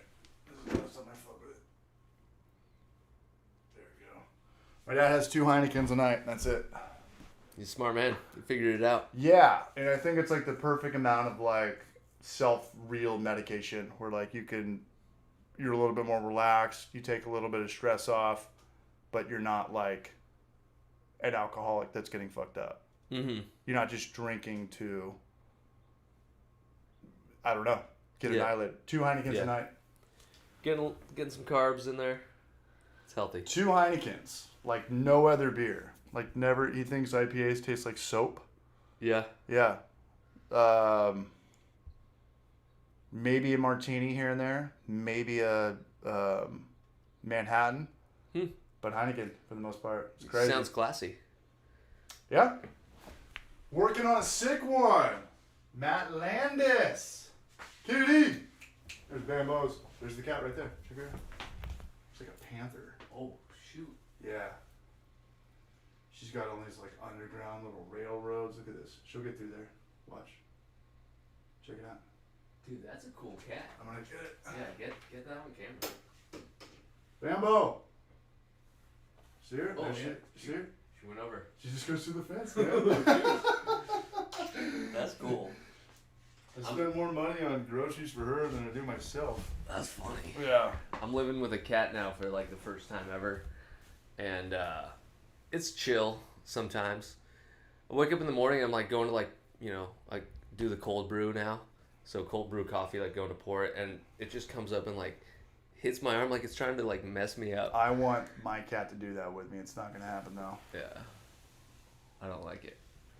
You don't like it? I'm not a fan. I'm like, My shit, dream it's is too that early. cat to hang out with me. I've been feeding it every single day for 6 months. It'll get a little bit closer. Yeah. Like it'll sometimes stay in the yard when I come out and give it tuna too. Yeah. Or like real Top shelf. shit. You know what's crazy is like cat food's like nicer than tuna nowadays. Like when I buy cat food, it still comes in like a can. When I buy Sunkist tuna, it comes in like a a pack, like an airplane, like space food. That says something about human society. Yeah, like cats get it still in a can, but humans, but real sun-kissed chicken of the sea. But your 12-year-old son gets some like package. Yeah, it's like, how many people have sat their fat ass on this packet of tuna fish that I'm about to eat while my cat eats better? CH, move to Texas and get a Texas-sized cat. I'm down. I'm actually thinking about moving out of San Diego, out of California. Prelude to a divorce, starting a brewery. I would imagine that your girlfriend's long-term. You guys been together for a little bit? Yep. You have to establish all of that probably before marriage. You can't be married and be like, hey, I'm going to like... Just not see you for 4 months. Not that, but like, hey, I'm going to, gamble with life at this age and try to start a brewery. For sure, yeah. It's Matt Landis, ArizonaHere.com. I still feel like I have enough or not too many responsibilities to where I could have done this. Yeah, and you're what, 29? 29. Right. It's a lot different if you're probably like 42. Yeah. Well established in a career. But hey, I'm 8 years older than you. Live your life at the end of the day. What's up, Coach Chillin'? Big shout out to Coach Chillin', man. He's always commenting on the stuff and he misses these live. But I'm glad you're here, man. I get a lot of your comments and I like writing back to you. Shout out to Coach Chillin'. Can you see that? Everyone shit's in green right now. We're not doing NBC. It's just going to change the color. Say it. It's going to come back to something different now. We got one more crowler. It should come back to something different. Later, Goose Brava. Couple Texas Broages in the house tonight. I love cats. I love cats too. We need some more cooking videos. Every time I come back from the NBC, it changes the font. So now it's like mustard yellow. Yeah, I don't know why. I've been married 14 years. Want to start one. Exactly the opposite of what we just talked about. That's Matt, probably we'll enough do time. You're good. 14 years? Yeah, you're good. You're established. I mean, what do you do? You buy a Corvette, midlife crisis, or you start a brewery? At age 45 with a mortgage and a kid trying to go to college or something. Trev who? Pizza Port. I thought Trev was cruising over. But I might see a Pizza Port a little bit later on, even though I literally desperately need to clean my whole garage tomorrow. So I want to feel ready for that. Chris Vodka. Pizza Port is the best. We were there last night just eating their wings and their macaroni balls. The macaroni deep fried. I haven't had them yet, but they're good. They're killer. I saw somebody with cheesy tater tots when I was there last, and I was like, next time I'm gonna get that. Cheesy tater tots? Yeah. I had that 2 nights ago. I go there every night. I spend like $50 every day. Jorge Castro. I opened up a brewery at age 40. Yeah, I mean, live your life. There you go. There's the inspiration to anybody who's thinking about it. Jorge, what's your brewery? He's in Puerto Rico. Box Lab Brew Co. Oh. Yeah. On the Cool. west side of Puerto Rico. That's kind of our ongoing joke. I went there once and I stayed in San Juan, which is like just the tourist casino, the place you don't want to go. Yeah, yeah. And I was there the whole time. He was on the other side. But I'll make it down there, and it's U.S. territory, so there's like, I don't know how the quarantine works with the U.S. Are Virgin Islands American, or is that British? I know all the islands are kind of distributed through I'm Britain, not great with geography. Britain and what country is Amsterdam in? Netherlands. Holland. Yeah, Holland. Netherlands. They own a couple of the Caribbean islands too. Huh. But Puerto Rico is U.S. So Matthew Landis. What's up, Joseph Hyde? Shout out to Joseph Hyde for the super chat last night. He is the brunch. Anybody who's here right now, This is Tommy from Blue Ocean Sushi Joint in Carlsbad Village. This is Tommy from Blue Fire Brewing. He just opened up a brewery a month ago, and I've been there a couple times, and it's a great hangout, great beer. I think I go too early. I don't think the food trucks are set up around the time I'm there, but I'm pretty much there in the daytime. Yeah. But put it on your radar. We've got his Instagram handle in there. It's the number one description. It's the number one thing in the description. Oh, yeah. Blue_fire_brew. Yep. And bluefirebrewing.com. There's British and U.S. Virgin Islands. Ryan Poole, Pennsylvania in the house. Shout out to all the East Coasters. Shout out to all the different time zoners. What time is it in Hawaii?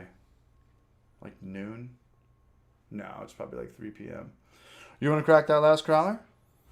Can we do one more? We could. There's a little bit more in this one. We're going to share it?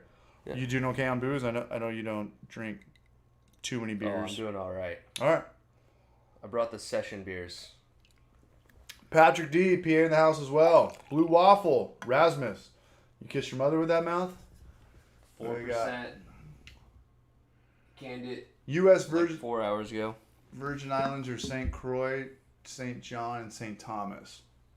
A lot going on in the Caribbean. Dodger Blue. Padres are breaking my heart. Are you a Padre fan? I am. I'm not a great fan. Good. But I definitely support them. Well, we are. They are giving us a lot of migraines these days. Yeah. You know about the last night's game? I heard they lost. At 1 a.m. Oh, shit. Really? Yeah. And there's a stupid rule in baseball now where they put, in extra innings, they put a runner on second. It's the dumbest rule ever. If someone hits a home In run... extra innings, they put a runner on second. Yeah. Because they want the game to, I guess, speed up faster and get Just it over. put a runner in scoring position. Right, but here's the problem with that. If the first team has the guy on second and he hits a home run, that's a 2-run blast. Yeah. And now the home team comes up, they put a guy on second, he hits a single, that run scores, but then they get 3 outs. And you're like, what the hell? Like, Yeah. it changes. I guess, It's stupid. It's a super stupid rule. James Andrade, what's the secret to getting started with a brew business? Don't be lazy. I think I can answer that. Yeah. What up from New Zealand? Brandon Dunn in the house, man. Cheers from San Diego. That is badass. Shout out to Brandon Dunn. Ryan Poole, I'm going to grab a glass of blonde ale. I just finished up. We got more beers here, too. I think Trevor's cruising over at some point. We got another half an hour left to go. This has been an hour, man. This is fun. Thank you for coming on. Sweet. Yeah. Would you do it again? Sure. Yeah? Yeah. Were you supposed to work tonight? Did you part the sea to come over and... Yeah, my brother Charlie is holding down the fort. Cool. Yeah. Are they playing it at the brewery? I don't know. Did you tell them about it? I told him it would be a live stream. Yeah, I mean, there's 53 people watching. In the morning, this will have maybe 600 or 700 views. Our last one, because I clickbaited the shit out of the title Nice. from a year ago. It's like, we're opening up a brewery. It's got like 6,000 or 7,000 views on the Homebrew Life channel. There you go. Clickbait City. Yeah. Nice. About to switch to my Belgian wit. I do not drink Belgians. Trevor Who, cruise over. Right on. Cheers from Virginia. Nelson Smither. Cheers from San Diego. Cheers from Tommy and cheers from CH. I wore my Support Your Local Brewery shirt because Dude. wherever you are, drink local beer. Drink local beer. There's 4 things you always buy local. Weed, beer, meat. Yeah, I think you're good. Weed, beer, meat, and coffee. Oh, yeah, Yeah. for sure. Locally roasted. Yeah, like I've got my 7-Eleven like 20 cups and it's free thing all punched in, you know. I'm like, support your local coffee. Go to a 7-Eleven every day. Oh, I know. I throw the money around. I support Carlsbad Village. I just get up on foot, go to Pizza Port, Yeah, yeah. go to have you actually been to the one pizza place right next to Pizza Port called Roosevelt? I went there It's back good. in the day before it switched. Because now it's like small mom and pop Italian. Well, it was small mom and pop, but I think that they sold. Yeah, it wasn't. But I could be wrong. I haven't been. You're not wrong. But it's so weird. Pizza Port's such a beast. And you're like, hey, let's open up right next door. What are you guys going to do? We're going to sell pizza. It's like, dude. But it's way more of like date night stuff. Yeah, Pizza, yeah. Pizza Port's like family. Yeah. All right, Super Chat. Wayward Brewing, man. Nice. SpongeBob's having his workout tonight. Big shout out to Wayward Brewing. Cheers. Cheers to everybody that's in here right now. We took June off. I was telling Tommy, my girlfriend and I of 7 years broke up, and I didn't want to do it. It wasn't like this heartbreaking depression thing. I don't get depressed. I make other people depressed. No, I'm just kidding. But I was like, I just didn't want to do it. I was sleeping on the couch for a month. I gave her the bedroom to give her, pretty much time to find an apartment that was affordable. There was no like rage breakup. We were just like, hey, we've fallen out of love. She didn't want to have kids. She never wanted to get married. She stopped drinking. Like everything's the exact. She's vegan. Like everything is just, and I love her to death as a person. But we were like, we just got to break up. So I took a month off the stream. I was pretty much just living on the sofa. And I didn't want to be like doing this, and there's like this ex-girlfriend like in the other room, like, shut up, keep it down, like, Yeah. knocking on the door. But I'm glad that it's coming back to the way things were, because when we came back, there's always the viewership and stuff like that. But last night I think we had 100 people. No, it was 99 peak current viewers. YouTube shows me that, and that's insane for a channel. 99 viewers at one time. At one time. Wow. At one time. You guys are the real MVP. You guys are the That's real what it MVP. is. And this one will probably get maybe 60. But for There a you channel go. that only has a couple thousand subscribers, like, it's rad. Yeah. And when I first started this live stream stuff, it was you, Babs, and I think Trev, and maybe Mike or Maury. But I remember thinking, like, no one's going to watch this. You need thousands and thousands of subscribers or whatever. Like, that wasn't the case at all. Mm-hmm. Like, not even close.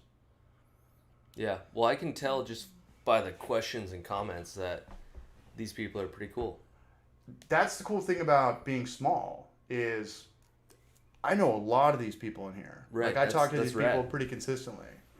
Rasmus, I know where he's from. Neeson Beast, I know where he's from. Patrick D, I know where he's from. Jorge Castro, I know where he's from. Tom Alvarado, he's been to Culver. Tom Alvarado, you got to go to Blue Fire next. Yeah. James Andrade, I do not know where you're from, but I think you just told me East Bay, and thanks for the advice. Yeah, I went to college at Sonoma, which I think that's where your sister went. Yep. Sonoma State Seawolves. Yep. Small world. I went to Berkeley, East Bay. Yeah. 910-925? Oh, shoot. 510. Yeah, 510. Yeah. Because remember, I think.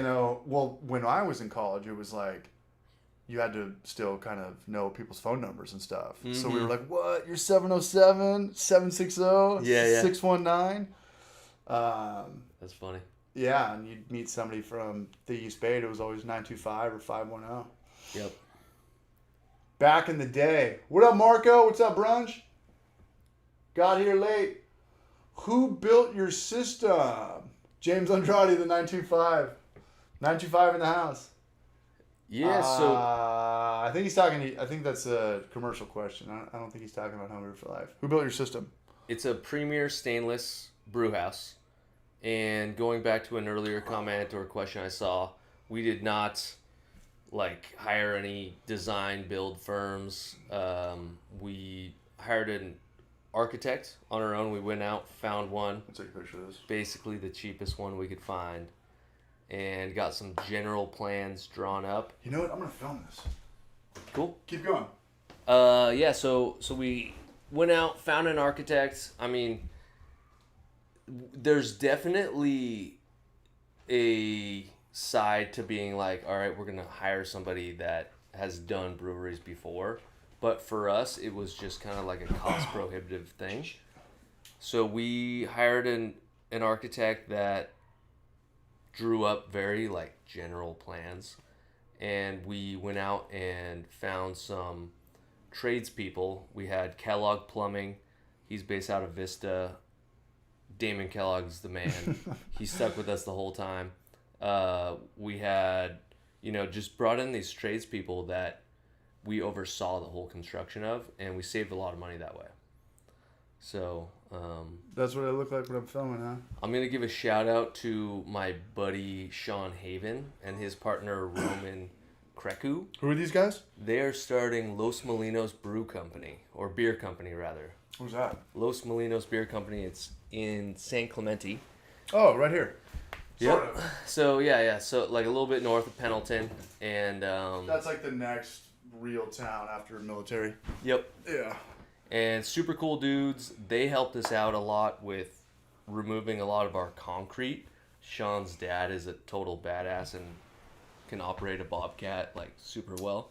So they removed a lot of the concrete for us.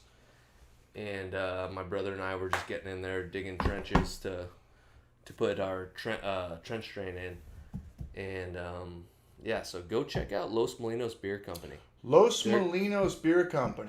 They're gonna be rad. Hopefully they're not gonna get that shout out.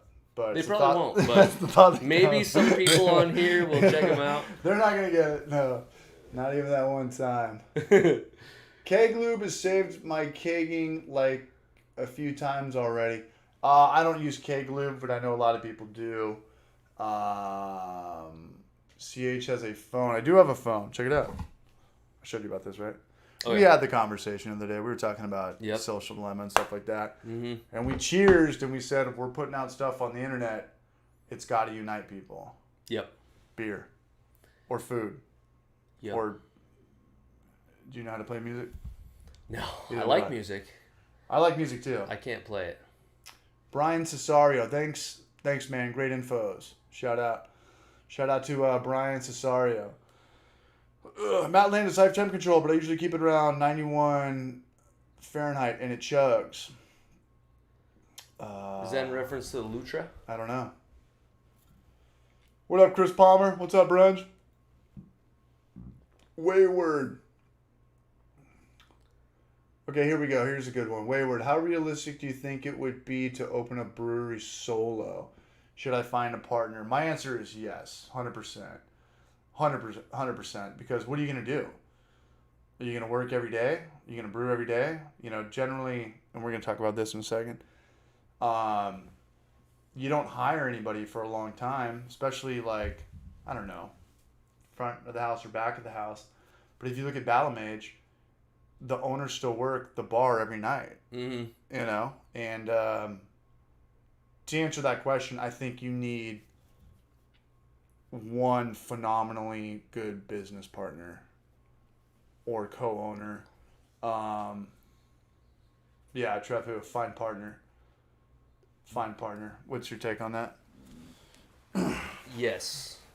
My brother Charlie and my dad have helped tremendously throughout all of this. Like, it would be overwhelming to do it solo, in my opinion, at least at the scale that we've been doing it. Jorge Castro has good advice. Find a partner who is savvy for the things that you are not. For sure. Yep. Great advice.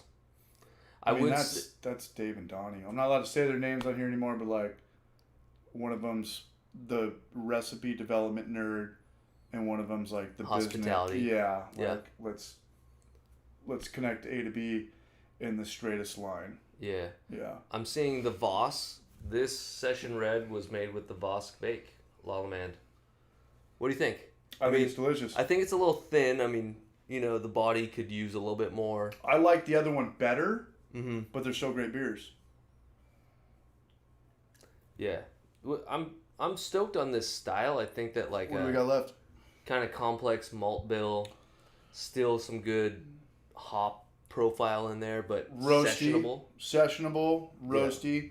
The reason I've got roasty in my nose right now is because I don't know if you saw my bags walking in, but I've got the Wireman roast, the smoked stuff. I've got the cherrywood smoked stuff. We're gonna do a cherry beer, and Cool.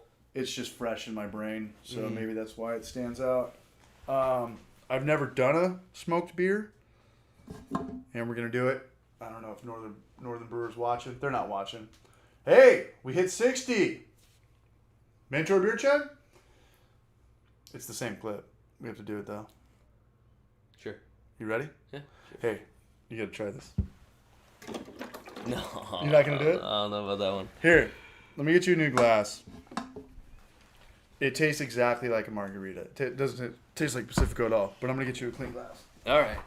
Keep the chat going. All right. Going back to a question that wasn't answered earlier, who would be the first hire? We've kind of discussed it, and depending on how things roll, the answer could change. But probably a production like brewery cellar person, I broke the seal too. general person that's good at fixing stuff. You know, that is likely. Cool little setup in here, right? It's great. It's like we're smoking weed in high school all over again. We've got like the table. All we're missing is like some Bob Marley poster or something, you know, like Yeah. hanging out in the bedroom, you know, because we can't go to the living room. Yeah, it's good, man. Favorite type of beer style to taste or to brew? I'm going to make it a two-part question. Favorite beer style for me to taste? I think that's what he meant, but I was going to... I think he meant to brew.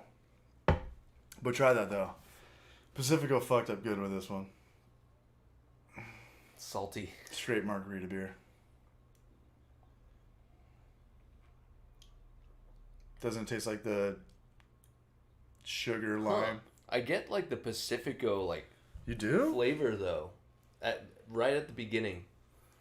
Is this their way of like putting their stance down against hard seltzers? It's Rick, still here, man. It's Yeah. Rick. Not a fan. It tastes like margarita beer. I'd rather drink Pacifico. Yeah. Yeah. I had one for lunch at Las Olas, right here in the village. Mm. One Pacifico, $8 combo with cheese enchilada and chicken taco. Pacifico with the lime. Dude, you're living the life. It's like $8 or $13 with a beer. Yeah. It's phenomenal. Not as good as the Pizza Port lunch No, special, and but then pretty good. I'm talking to you. We're texting like, what should we drink tonight?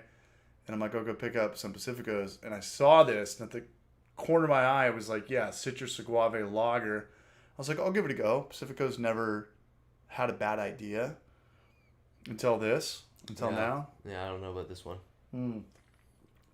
Favorite styles to drink? Favorite beer to brew is probably brown ale Why? because there's not enough of them in the market. Okay.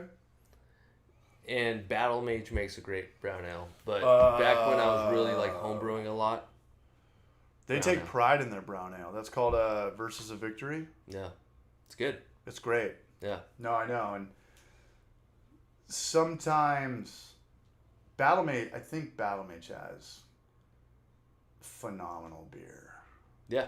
I really think that they do. And I was talking to some people, you know, Big Ralph? I don't think so. He's like late 40s, but he's always a Battle Mage. He's always at everywhere. He's always at Helia, Booze Bros. He rolls around with these locals. He's like, I know what he's talking about. And I know people have said this about Culver and stuff. They're like, I never want these guys to get bigger. I always want it just to be like, I don't want to tell people about this place. Mm-hmm. I want to have my like seat at the bar.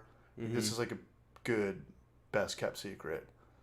And that's, everybody's kind of got that vibe. But you also have to be like, hey, like, we want this brand to grow. I want everybody of my friends' brand to grow. So you should tell people about this place. Mm-hmm. You know, you should like promote it. You know, I get it. It's kind of like a thieves' hideout. You know, it's like Well, if tucked you're- away. There's only one tasting room. It's not corporate at all by any means. It's like the most family owned, you know, childhood best friends. But like, you should tell people about this. You Yeah. know, like if you actually like dig these dudes. I'm cool with people not like shouting it from the rooftops, but if somebody asks you, What up, Jasper? you should give them a straight up answer. What do you mean? If somebody's like, "What's the best brewery?" and That's subjective County. because beer is art. But you shouldn't be like, oh, I'm not going to tell them about Battle Mage because I like going there.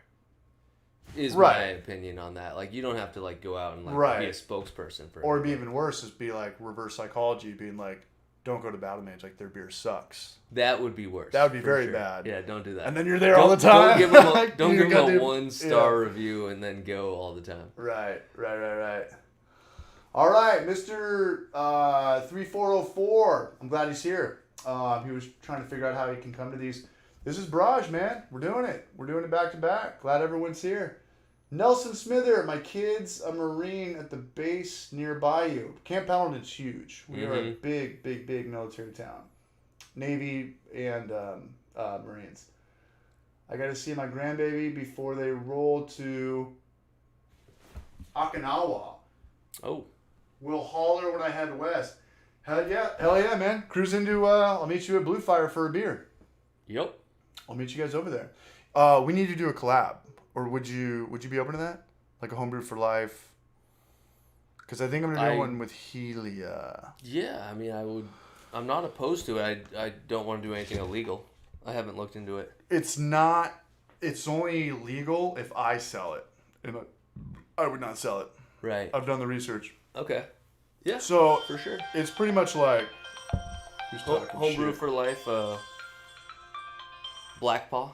Is this Trevor who speaks with an Australian accent? No, it's the Trevor that speaks with a English accent. What's going on, man? Hey, are you streaming right now? Yeah, we're still streaming. You cruising over? I'll shoot over. I don't want to be on camera because I'm shy. But I'll just chill when you guys wrap up, okay? Just cruise over. You know Trevor, right? Yep. All right, cruise over. All right, later. All right.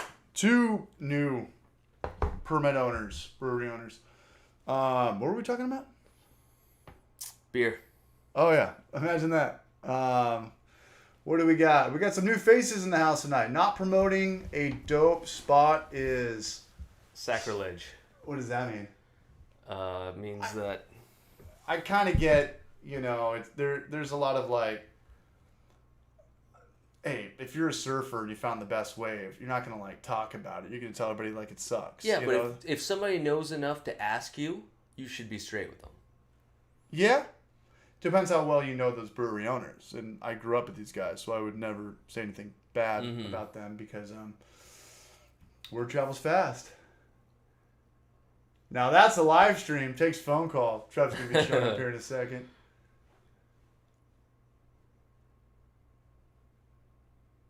Dude, the phone call, not cool. Did CH just get reminded about his car's extended warranty? Yeah, it was the umbrella package. I'm also going to buy some tornado health insurance. Was that the IRS? Yeah, always. Yeah, tell him I'm dead. Wrong number. You're not with me. Pulp Fiction. Crashes into his house. Drives up.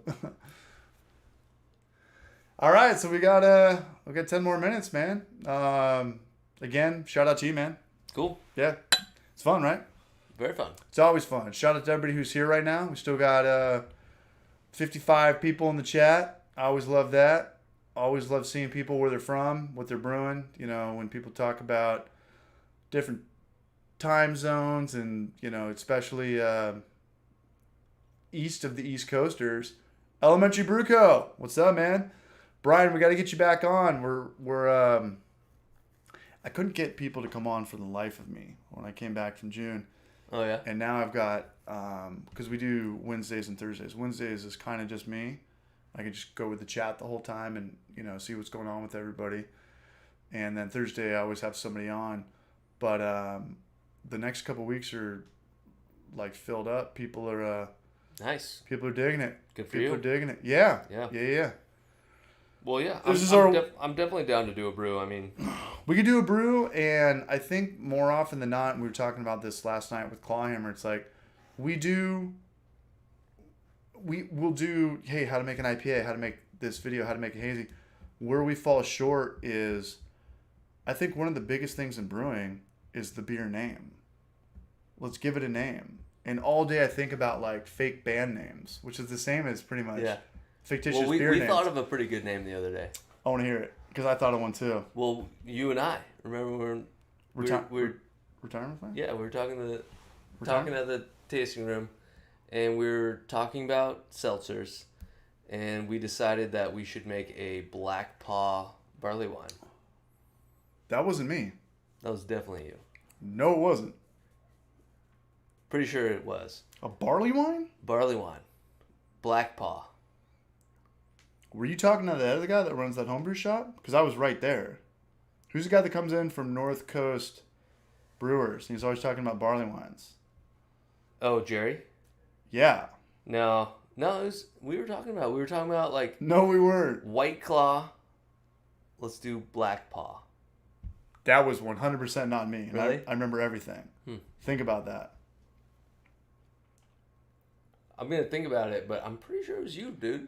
The day that your buddy Taylor was there, the real estate agent, who had to go to band practice next door, is that the day you're talking about? I think it was the previous visit. That was with Jerry. Yeah, but whatever. We were talking about... You want to do a barley wine? We'll No. call it black paw. Hell no. What do you want to brew? A session IPA. I want to cut it in half. I want to do like maybe a hoppy lager, and I want to call it Retirement Party. Retirement Party IPA. I don't know. If I went to a brewery and I saw a beer called Retirement Party, I would just buy it. Yeah, I don't know why. it sets the right vibe. Yeah. I like that, Like actually. a retirement party is like, we're going and we're like, this is going to be a party. Yeah, what's the ABV? 4.8 to 5.2. Nice. Retirement Party, Session IPA, or Hoppy Lager. Retirement Party. Yeah, What's better than what's the best party of all time? a retirement party. Weddings are kind of cool. You got to spend a lot of money. We're all I like this it, man. goofball. Let's do it. Retirement Party. Heck yeah. Retirement Party. Yeah.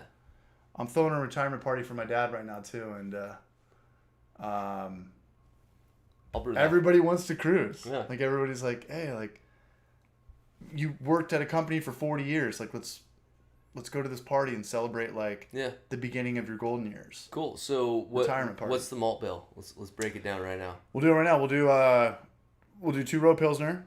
We'll do. I mean, we could just do 2-row the whole time. I mean, the big thing with homebrewers right now is like smash beers, single milfs and single housewives. You know, smash.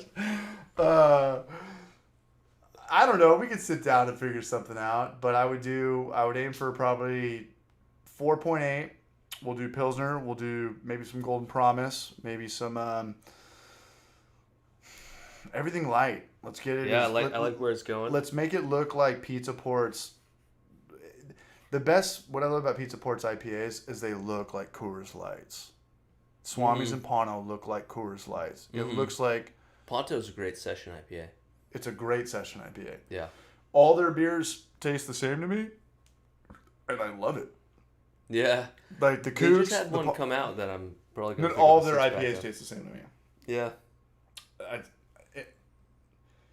They're and good. they're good. You know, and it Yeah. works. Yeah, they're good. And it works. Cool. All right, what's the hop profile? Hot profile. Let's do.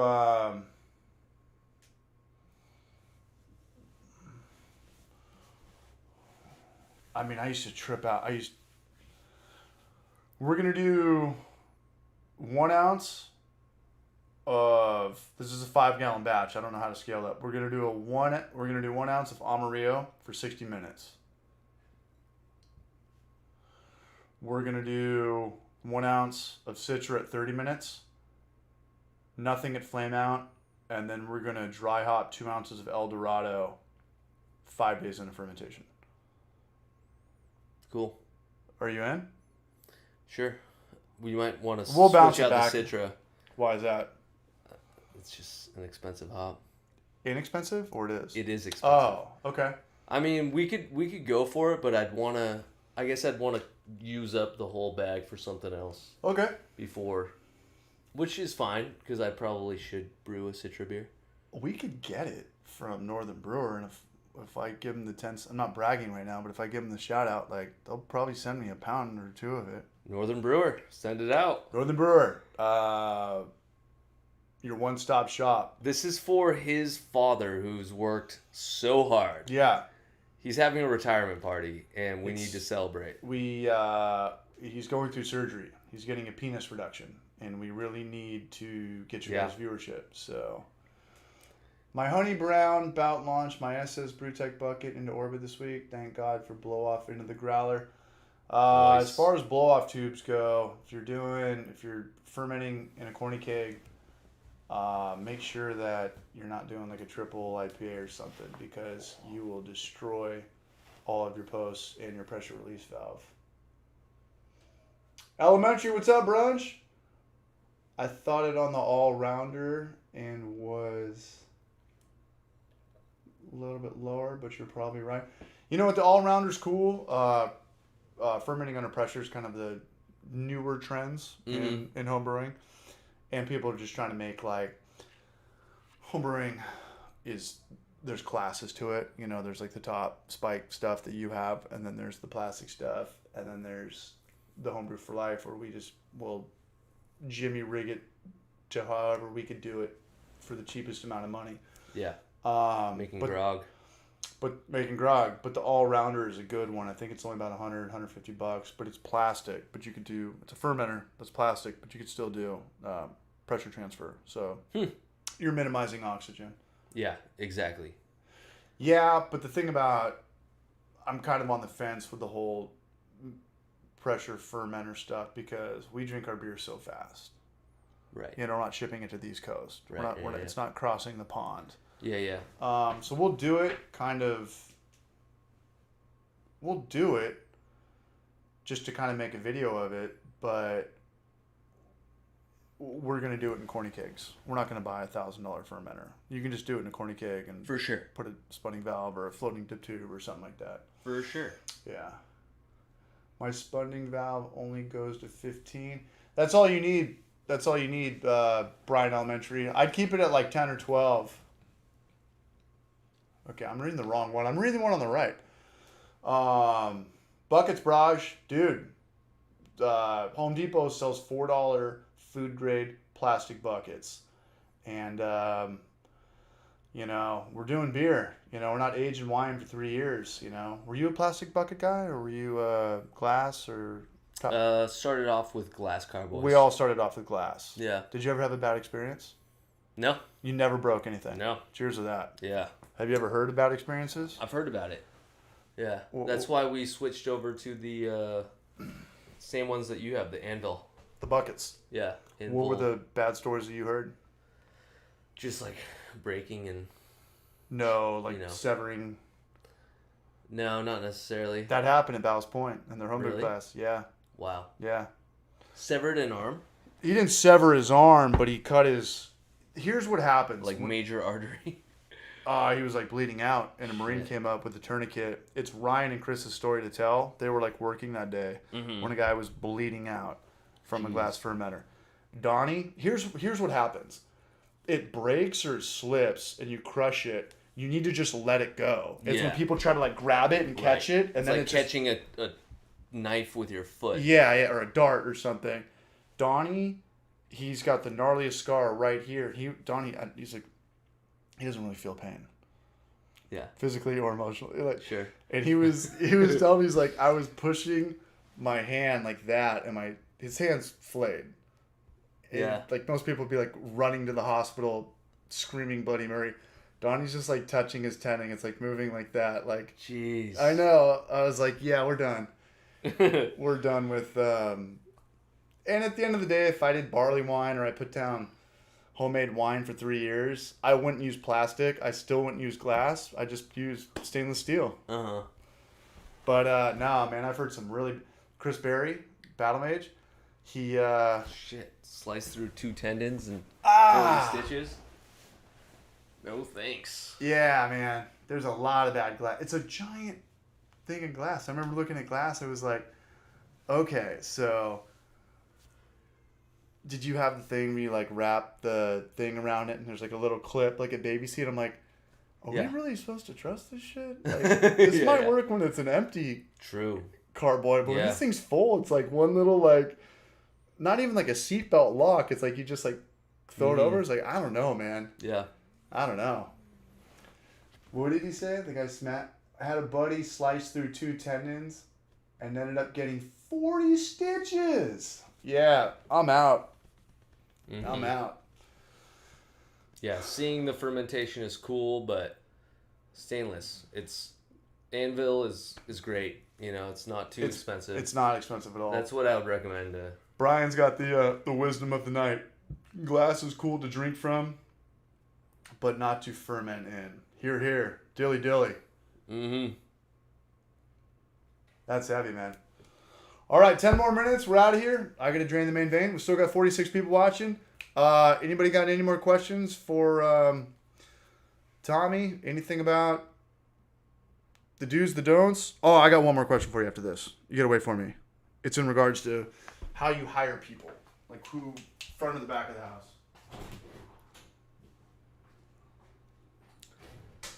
All right, let's see the questions. Let's see. What were some questions I saw pop up that were not answered? Beer to drink. I like it all. Czech style pilsners. I will almost always order that if I see it, just hoping that it's as good as Pilsner Urquell. I had the pleasure of going down in their caves and trying that straight from the tank, unfiltered, unpasteurized. Closest I ever got was at the Hill Farmstead with their Poetica, which was awesome. Another style is just, well, basically anything that you don't see around. You know, European styles in general, I would go for in terms of drinking. And then probably brewing is, my approach to brewing is more of like, beer's been made for thousands of years, and we're mere humans on this earth. Let's do what the malted barley wants to do and make beer, and don't overcomplicate it. I like it. Yeah. I caught the last part, but it sounded like some pretty damn good wisdom. How are the safety guys to deal with? Nobody yet. We just had the wastewater guys in this morning, and they were pretty chill. Granted, we're, trying to do everything to the book and dot the I's, cross the lowercase J's. But they were super cool. I know that it's a little bit different from one business model to the next, but like, who would be the first hire that you guys would do? Would it be a beer tender, or would it be like an assistant brewer? So for us, our whole business model is like make beer, sell beer, right? In the same business, in the same makes sense property. And in terms of like controlling the sale of it, it might be smarter for us to control the tasting room. Okay. But then it's, so it's the flip side of like hire somebody for the tasting room. Trev, get in here.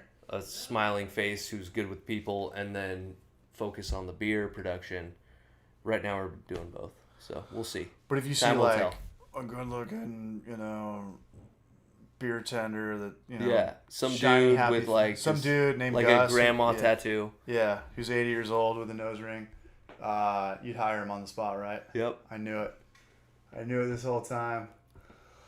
Well, that was it. That was 90 minutes, man. I'm glad everyone's here. Trev, where are you? Yeah. Trevor, so you know Trevor, right? O side, right? Yeah, South O. Yeah. Trev, you got to say what up to the. We're back to 55. We just got 10 more. Mentor Beer Chug? What up, bro? Hey, man. Hey, What's going on, man? You guys Pleasure to know each meet you, yeah. good to meet you. Oh, you guys didn't know each other? No, I don't think we've met. Oh, No. shit. Have we? Maybe. I don't know. He was Trev who no. on the chats. You guys are going through the same kind of. Nice. Yeah. Well, he's going through the stuff that you recently just went through. I'll leave you guys to it. No, When you're what's done, up? let me know. No. When you guys are done, I'll see you later. Oh. Cheers. Well, Trevor was here. Yeast and the Beast, stay on. Trevor, cruise back for an NBC, then we'll get out of here. Did you bring some beer? Yeah, I did. What'd you bring? Wrap it up. I brought it. Just get in here, man. I got a chair right here. I bought Trevor a Trappist ale last night that you're not allowed to drink until It's in the back of my fridge. You're not allowed to drink it until. Do you have a glass for a mandatory beer I check? do not.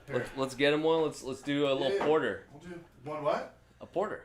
Porter, man. Yeah. What you talking about? All right, Yeah. all right. I've heard any good stuff about your beer too, so Hey, I'm appreciate super it. stoked. Yeah. There we go. Yeah, we're chilling. Looking forward to checking out the location, man. Yeah. Yeah. Looking Do you cool. need a glass? I need a beer. Yeah, we got the porter. We're crushing through a Yeah. couple beers. Okay. This is the perfect amount. Unless of you beer. want to hold on to this. No, let's drink it, man. We got the live audience. Beer's I finally meant know what it feels for like to be consumption. Ricky Lake. Here we go. All right. Yeah, I think Pizza Port or Pacifico fucked up pretty good with. Trev, you want to try one of these Pacifico? I'll try whatever you guys are serving up. Well, here, I'll try go this with- really fast. I'll try that. So you tasted just salt from this, kind of like I a smelled salt. like The a initial Goza? taste is like Try this. Pacifico I'll try for it. sure. No, try this first. Try that one first. Yeah, it's Pacifico's new fuck up. Probably gonna taste like Bud Light Lime or something. Yeah. Yeah, we brewed it. Oh.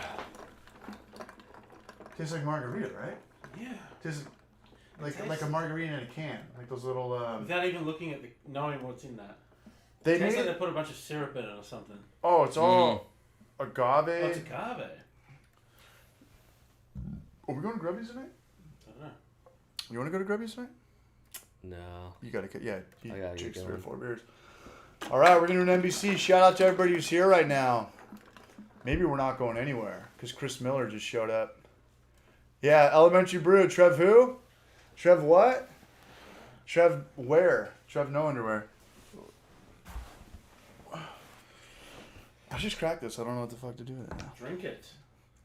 First time? Mhm. First beer? Mhm. Well, this looks good. That's my last beer. All right, is that the porter?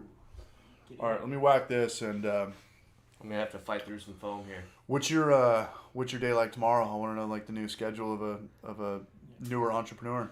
Yeah. Are you brewing tomorrow? Cheers, by the way. Congratulations. Yeah, on opening, absolutely. By the way. Hell yeah. Thank you. Well done. I'm gonna go there maybe tomorrow if I drink this weekend. Do you want to join me? This weekend? Tomorrow. Tomorrow's Friday. I'll be dead tomorrow. What's going on tomorrow? Everything. Everything? We'll talk after. Tomorrow I'm cleaning all our tap lines and just kind of. You doing caustic? You doing high base? No, we use just like this, line cleaner stuff. You don't Fox equipment, FOXX. Yeah. You don't need to go all Fight Club like gutting it unless you're like. Well, we're gonna take all the like faucets apart and do the full clean this time around. But you don't. Yeah. Scrubbing And brushes. Yeah. when I clean my Just cake going for lines, when I clean my cake lines, like I'll just run the whatever when you're cleaning your kegs, you got the hot PBW or OxyClean in there. Yep. I'll just shoot those through the lines really fast, Yeah. and then hit it with Star Sand. But like, if you have really old shitty lines, which a lot of dive bars do, Yeah. then you got to hit it with like the caustic stuff, like the New lines. the Bill Yeah. Nye or the new lines. But some places can't do new lines. Like if you look at Oh yeah, run it through like. the ceilings and shit. stuff. Yeah. You know where Best One is in Cardiff? Yeah. Okay, so if you walk in, their bar's just to the left, right there. Uh-huh. That's where they cook the food. That's where the people serve the drinks. Behind that is where the guys like roll out the pizza dough. Behind that's the kitchen. Behind that's the cold box. Huh. You cannot change lines out there unless Yeah. it's like it'd be like It's a ripping project. up a sewer. You know, it's like you just can't do it. Really good, by the way. What? Hey, thank you, man. This is was really good. Yeah. I can't believe you guys just met each other tonight. Shout out to beer. The reason everybody's here right now is this contraption that is on God's Yeah. sweet 4.2%. real life mandatory beer chug. Elementary, you gonna Nice. do one with us? Where's Brian? Later, Rasmus. I know what time is it in Copenhagen right now. It's late skis. You know the Princess of Copenhagen or Denmark is Australian? No, but I did meet some Australian today at Las Olas. Oh, really? Yeah, he did not know who you were. Good. Yeah, Like good. that. All right. Cleaning party. Jeff Murrow, Clayton Gerard, the Barrages, Uno Mas. We'll figure it out. We'll do a real life NBC, then we'll hit the button. Cheers. Cheers. It's like my grandmother always said, pick them up full, put them down empty. Even this is like Smart woman. 8 ounces of beer. Enjoy the fun. Prost.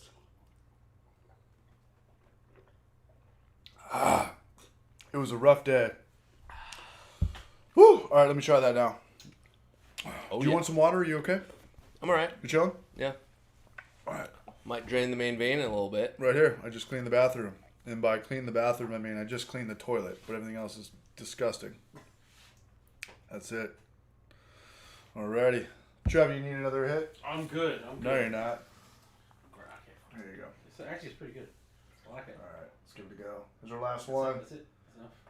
It's our last one. Even though Really good. we're gonna do 5 more. Just Thanks kinda for bringing the like beer. Yeah. This kind of like one of your signature beers, or? It's one of the beers that we made What up, Smooth? to continue construction. Yeah. Fair enough. Oh yeah. Charlie Work Porter. Oh yeah, it's really good. Yeah, I recommend this. That's what the NBC I looks like when we're not editing anything. That's as real deal Holyfield. Prost, boys. What's up, Marcel? Mark Thiles. Digging it tonight. A lot of new names showing up. Shout out to the old and the new. Shout out the old homies and the new people. And I don't know if anybody's over here from watching the Clawhammer one from last night, but welcome to this channel. This is what we do. Typically, it's me, and I'll have somebody on, and I'll pull them in, like Brian Elementary or Short Circuited Brewer. Trev's done it from his garage before. You know, if you set this up at your house, you could just do it from your house. Why Don't do it not? at your house. Why? It's so blitz. You get too drunk? I got too drunk. You get too drunk? Yeah, but you also, like, he's got a garage, he's got a bar in his garage. Nice. He lives in Oceanside. I'm not going to give away too much. But he built out a bar. And he's like, try this. Like, try this. He's got beers on tap. He's like, try this. It's like moonshine. Whiskey. Homemade rum. Like, homemade this. Like, Shoot. yeah. And I'll drink it all. Especially now that I'm single. But he's got a lot going on over there. He's got to hang out. He's got the TV up there. He's got a really good brew house. And what was the channel that you turned me on to where people build bars in their garage? Like the nicest ones all over the world. I can't remember that. It's You know what I'm talking about? There's a scene. It's a killer channel. Yeah, I can't remember what it's about. There's a scene in New Jersey, and you can have they have garage bars. But they do this weird loophole where it's like clubs. Like if I give you $50 a month, you can drink for free. So I'm not selling you alcohol. Yeah. Huh. Yeah. So people It's kind of like Dallas Buyers Club. Yeah. You ever seen the movie Dallas Buyers Club? Yeah, that was a good movie. Car bars, I think With they call them. yeah, Matthew McConaughey. Matthew McConaughey. Where they're selling like pretty much Mexico painkillers for Yeah. AIDS and HIV patients. Like That- they kind of have the same That's like loophole old, where it's old like a school, like Tide House, like England. membership. Yeah. Yeah. Speakeasies and That's cool. the underground of the underground. White Lightning. Might have to come down first and meet Trev by the sounds of it. Yeah. While the new people are here, Trev, what's going on with your thing that Tommy just went through? Oh, what's that? This should have been a collaboration Oh yeah. talk. Oh yeah. Am I down for collaboration? Yeah. Opening. Oh, Just going through the whole, legalities it's, of being a... You think Entrepreneur. you start out at one stage and at the start and you think it's very stressful, and then you get that complete and you're like, oh, that wasn't so stressful. And then you get to the next thing, and then it's the next thing. But I feel like it's a lot of hurry up and wait kind of in the industry. It's getting you buy something and then you got to wait for it, or you got to put something together and wait for it. You got to put your licenses together, wait for it. There's just a lot of hurry up and wait. totally. A lot of patience. If you don't have patience. Well, not only that, but like, hey, if you sign a lease and you're like, hey, we got to start making money, and the people are taking their sweet ass times, I'm going to start being vocal. Yeah. I'm going to start making phone calls. And Yeah, sometimes you have to. I think that's probably Yeah. what everybody went through, and even outside of, opening up a brewery or something. I mean, that's just, I think that's in just any anything, business, though. Right. You start any business, And I've heard that California is the most permitted. Like, I know people, especially... maybe New York. Or New York, but I know a lot of people that leave California, construction guys, and they can just fire up in Texas and rock and roll. California, it's like, just, you have to pay into a bond, workers' comp, yada yada yada. In Texas, it's like I think you just need a business license. I don't know. Nobody quote me on that, but I just know that it's different. But We did owner builder, and we I think got a lot of leeway in that regard. So what do you mean? Just like if you're the one doing it, then you kind of get less hassle than if you're, you know, if we're bringing in contractors. huge contractors, you know. That's Got it. Like Got it. the city of San Marcos was pretty chill, of just being like, all right, like this is what you're gonna do. Cool, we'll come by to check it out. Because they already know But not, you, like, and they don't have to overlooking it. deal with new people. We're also in like a community that's, you know, typically been like kind of low income, and we're, I mean, with any business, I think in general, typically you're taking something and then improving it. Sure. So I think that they saw that, and so that helped. And I think that the business owners are probably like way more just compliant because they don't want to burn any bridges. You know, if you get a third party construction guy, like I've worked construction for a long time, and it is the exact opposite of like PC culture. You're going to have like a guy showing up, smoking a cig, blowing it in your face, talking about like saying like vulgar shit. I mean, construction is the exact opposite of the world we look at on Instagram. And it is sometimes just very, very, very difficult people to work with. Yeah. You know, I've seen it all. Like anybody who's worked construction, you're like the guy that smokes a cigarette every 5 minutes, the guy that like calls everybody a racial slur word. Like people come up to me, I'd be listening. Get him off the job site. In construction, it's. What do you think? Oh, yeah. I mean, I used to listen to Tame and Paula, and guys would come up to me. They're like, "Oh, you're gonna like go home and kill yourself?" I'm like, "Sorry, I don't listen to Suicidal Tendencies and Slipknot 24/7." You know, and I didn't do Tweak at 4 a.m. But like, You didn't listen to Slipknot? I hate that shit. Not even in my youngest days could I listen to shit like that. Was Slipknot the one that's like from Encinitas? It's from Iowa. Encinitas. Blink 182 was from here. One of the guys from Korn was from here. Oh, really? Yeah, one of the guys from Korn was from here. Huh. And I know his little sister, and she's cool. And it's funny because like all those guys, it's all like WWF. You know, when they're on stage, it's like mass like they get off stage, they're like the biggest introverts in real life. They're just like that's generally how it works, you know. But I don't know. This was fun. Shout out to anybody who's here right now. Tyler Kipping, what up, what up, what up, what up? We still got some people in here. Shout out to East in the Barrage. Shout out to, we're like, hey, it's super late over here. It's super late over here. It's the earliest time zone of anybody that's involved in this right now. So, About to go to bed. yeah. Dude, I'm excited to come to your brewery, by the way. If this is a something to go by, I'm in. Let's go there tomorrow. Right on. Oh, you can't do it tomorrow night. I already asked I'll do you. it tomorrow night. Yeah, I'm a shithead. Well, we're going to get out of here, guys. Shout out to everybody that's here right now. Big shout out to Blue Fire Brewery. Tommy, Blue Fire, Trev, and South O. Yeah. South O. Yeah. Great. You guys Great should- on the block. location, man. We're going to get out of here. I'm looking forward to checking that out for Absolutely. Yeast of the Beast, Tom Alvarado. Cheers, Brian. Cheers, Elementary. Tom Allen, NBC. I like 3 songs from Slipknot, some with Korn, but yeah, I'm Alberta, Canada. It's mostly country for me nowadays. Music is like beer. It's art. It's subjective. And the best thing about it is that there is no right or wrong. I just, some things you like, some things you don't like. And that's just what's rad because we're not all the same. All right, Zach Pearson, we're out of here. Long live King Julius. Jorge Castro, man, thank you. Shout out to Jorge down there in Puerto Rico. Puerto Rico. Patrick D, later, Braj. Let's get out of here and let's go to Pizza Park. Wherever you want. Wherever I want, wherever you want. Wherever I want? You know where I want to go. Where do you want to go? Wherever you want. Wherever Hillender's playing? We'll work it out. Cheers. Later, guys. Have a good night. Thank you for being here. Thank you from all of us. And this is always fun, and I'm glad everything's kind of getting back to normal. Thanks to all you guys, man. Cheers and have a good night. Be sure to check out Blue Fire Instagram. Yep. We had 522 followers before we started this. That's right. Let's give it a go here right now. 5.2 Blue Fire Brew. Let's check it out. And we got 3 Hey. Instagram followers out of it. Yeah. All right, man. Nice. All right. Have a good night. Cheers, everybody. Have a good night. Thank you so much. Later, Joseph I. Later, Hector Tapetti.